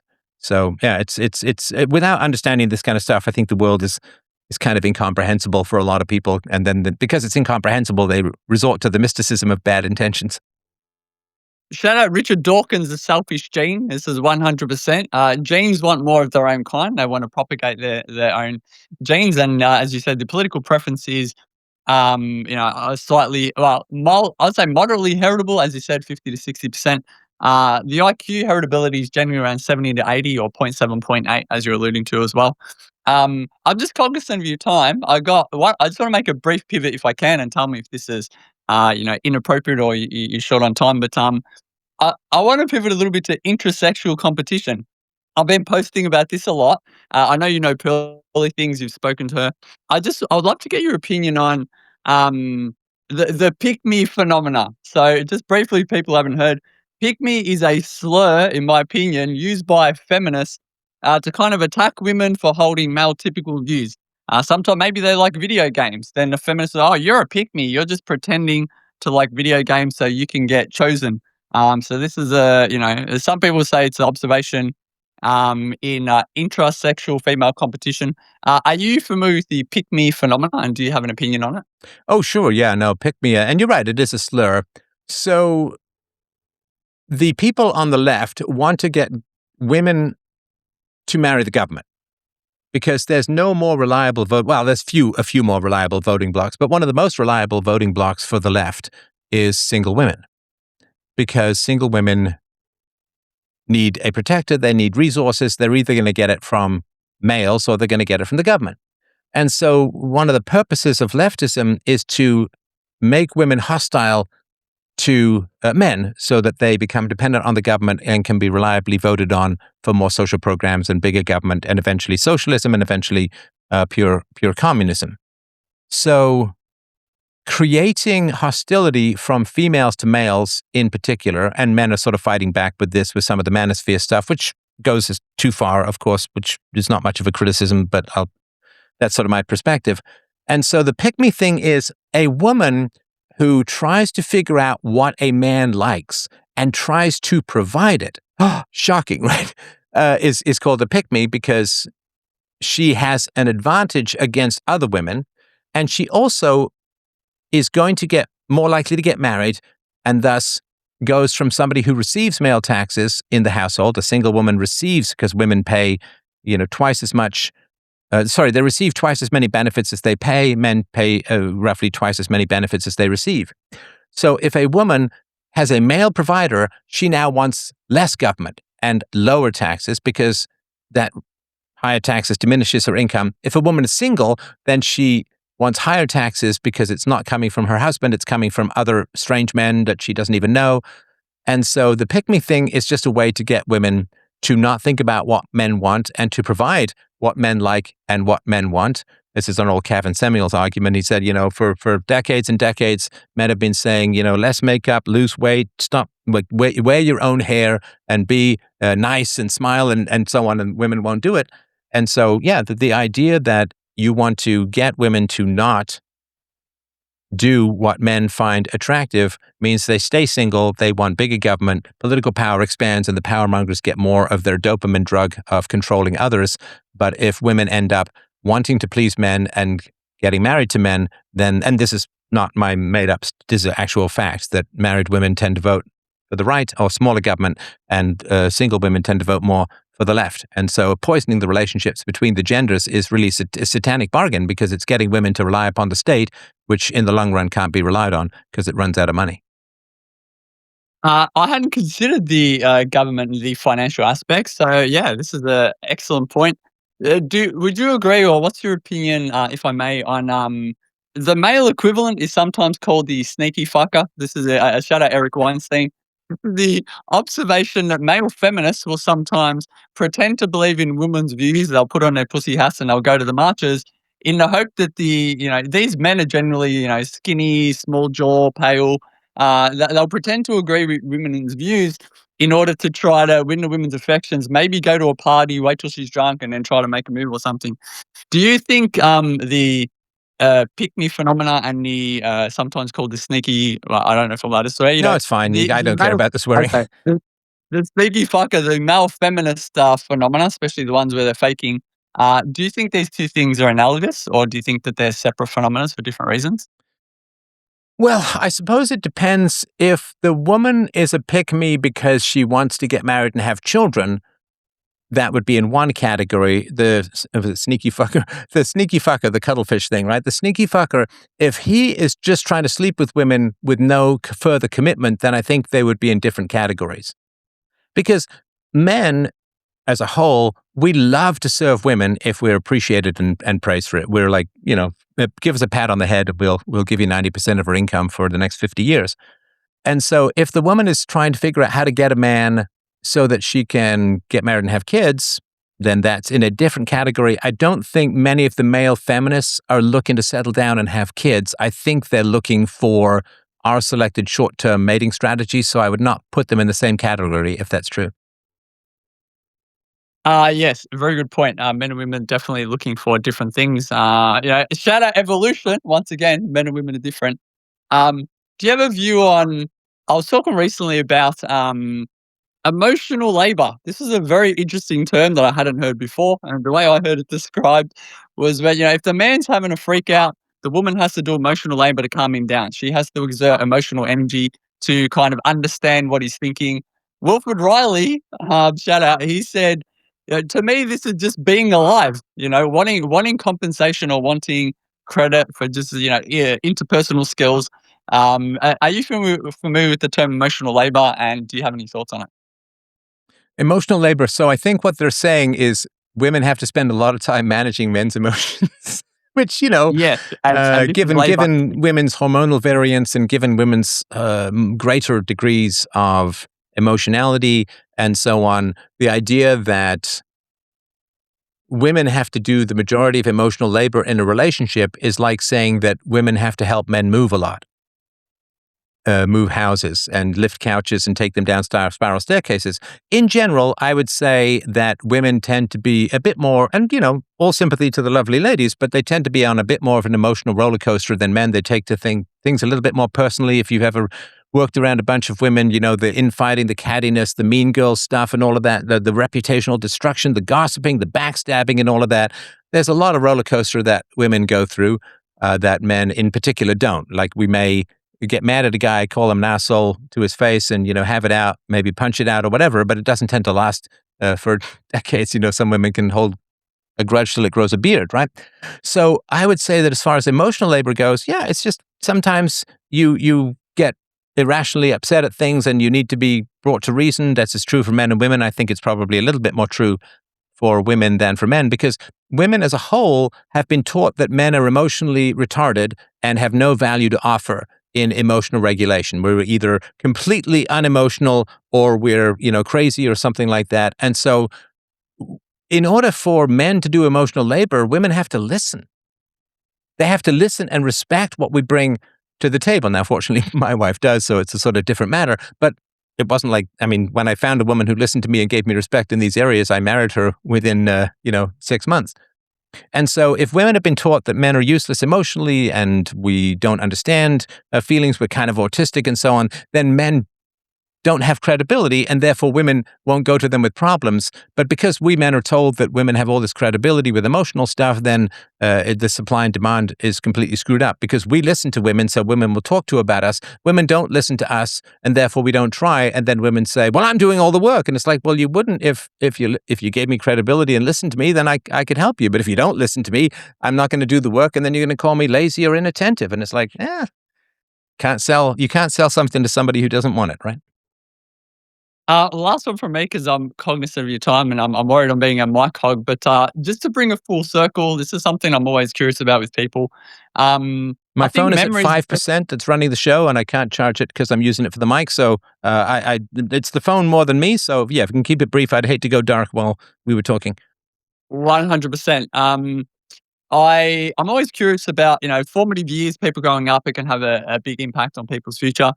Again, only if you're comfortable, I'll be very curious to know what your happiest memories can be from when you're a kid, when you're an adult, any kind of way, shape or form. What is your happiest memory? I could talk about there's two that come to mind as a kid. It's a great question. So I remember one night, my mother took my brother and I to an outdoor pub that was kind of down the street. I grew up in London, England. And there's two things I remember. Number one, it was the early 70s. I was very young. and there was a streaker, a guy who just walked in naked, and everyone cheered. And I just remember thinking, like, it gave me a lot to think about. I thought it was quite funny, and it was a night where everything worked perfectly socially. Like there was a big bunch of hedgerows, and we all played tag, and we were there till like midnight, and it was a full moon, and it was just an incredibly hysterical, fun night of chasing and catching and hiding and the nudist. And I remember that was just really, really vivid. The second was when I was I went from boarding school from 6 to 8. This was shortly after this. So I was about 8. And my friends and I in school were sitting around a table, and there was a terrible stench. And one kid said, "Oh, silent but violent." And I almost peed myself in laughter. It was incredibly, the silent but violent was to me just one of the funniest things that just hit me. And it was a fart joke, of course, which all boys generally tend to love. So I had just a huge blast at that. Those sort of two memories for me. Adulthood would be, traditional meeting my wife, getting married, birth of my child, some success that I've had in what it is I do online. But yeah, those two memories as a kid. Just in general, like outside of the home, my childhood was fantastic because, I was tail end of the baby boom. I could walk out of the house, there'd be like 10 or 20 kids to play with. We roamed all over the place, had no money, made up our own games, and it was just a fantastic childhood. Again, not inside the home, but outside the home was just a complete blast. And that chaotic and beautiful anarchy of no adults, no money, no rules, and having to come up and solve all of our own social problems and all of that just gave me a real sense that a voluntary society could work. And that informed a lot of what I did as an adult, if that makes sense.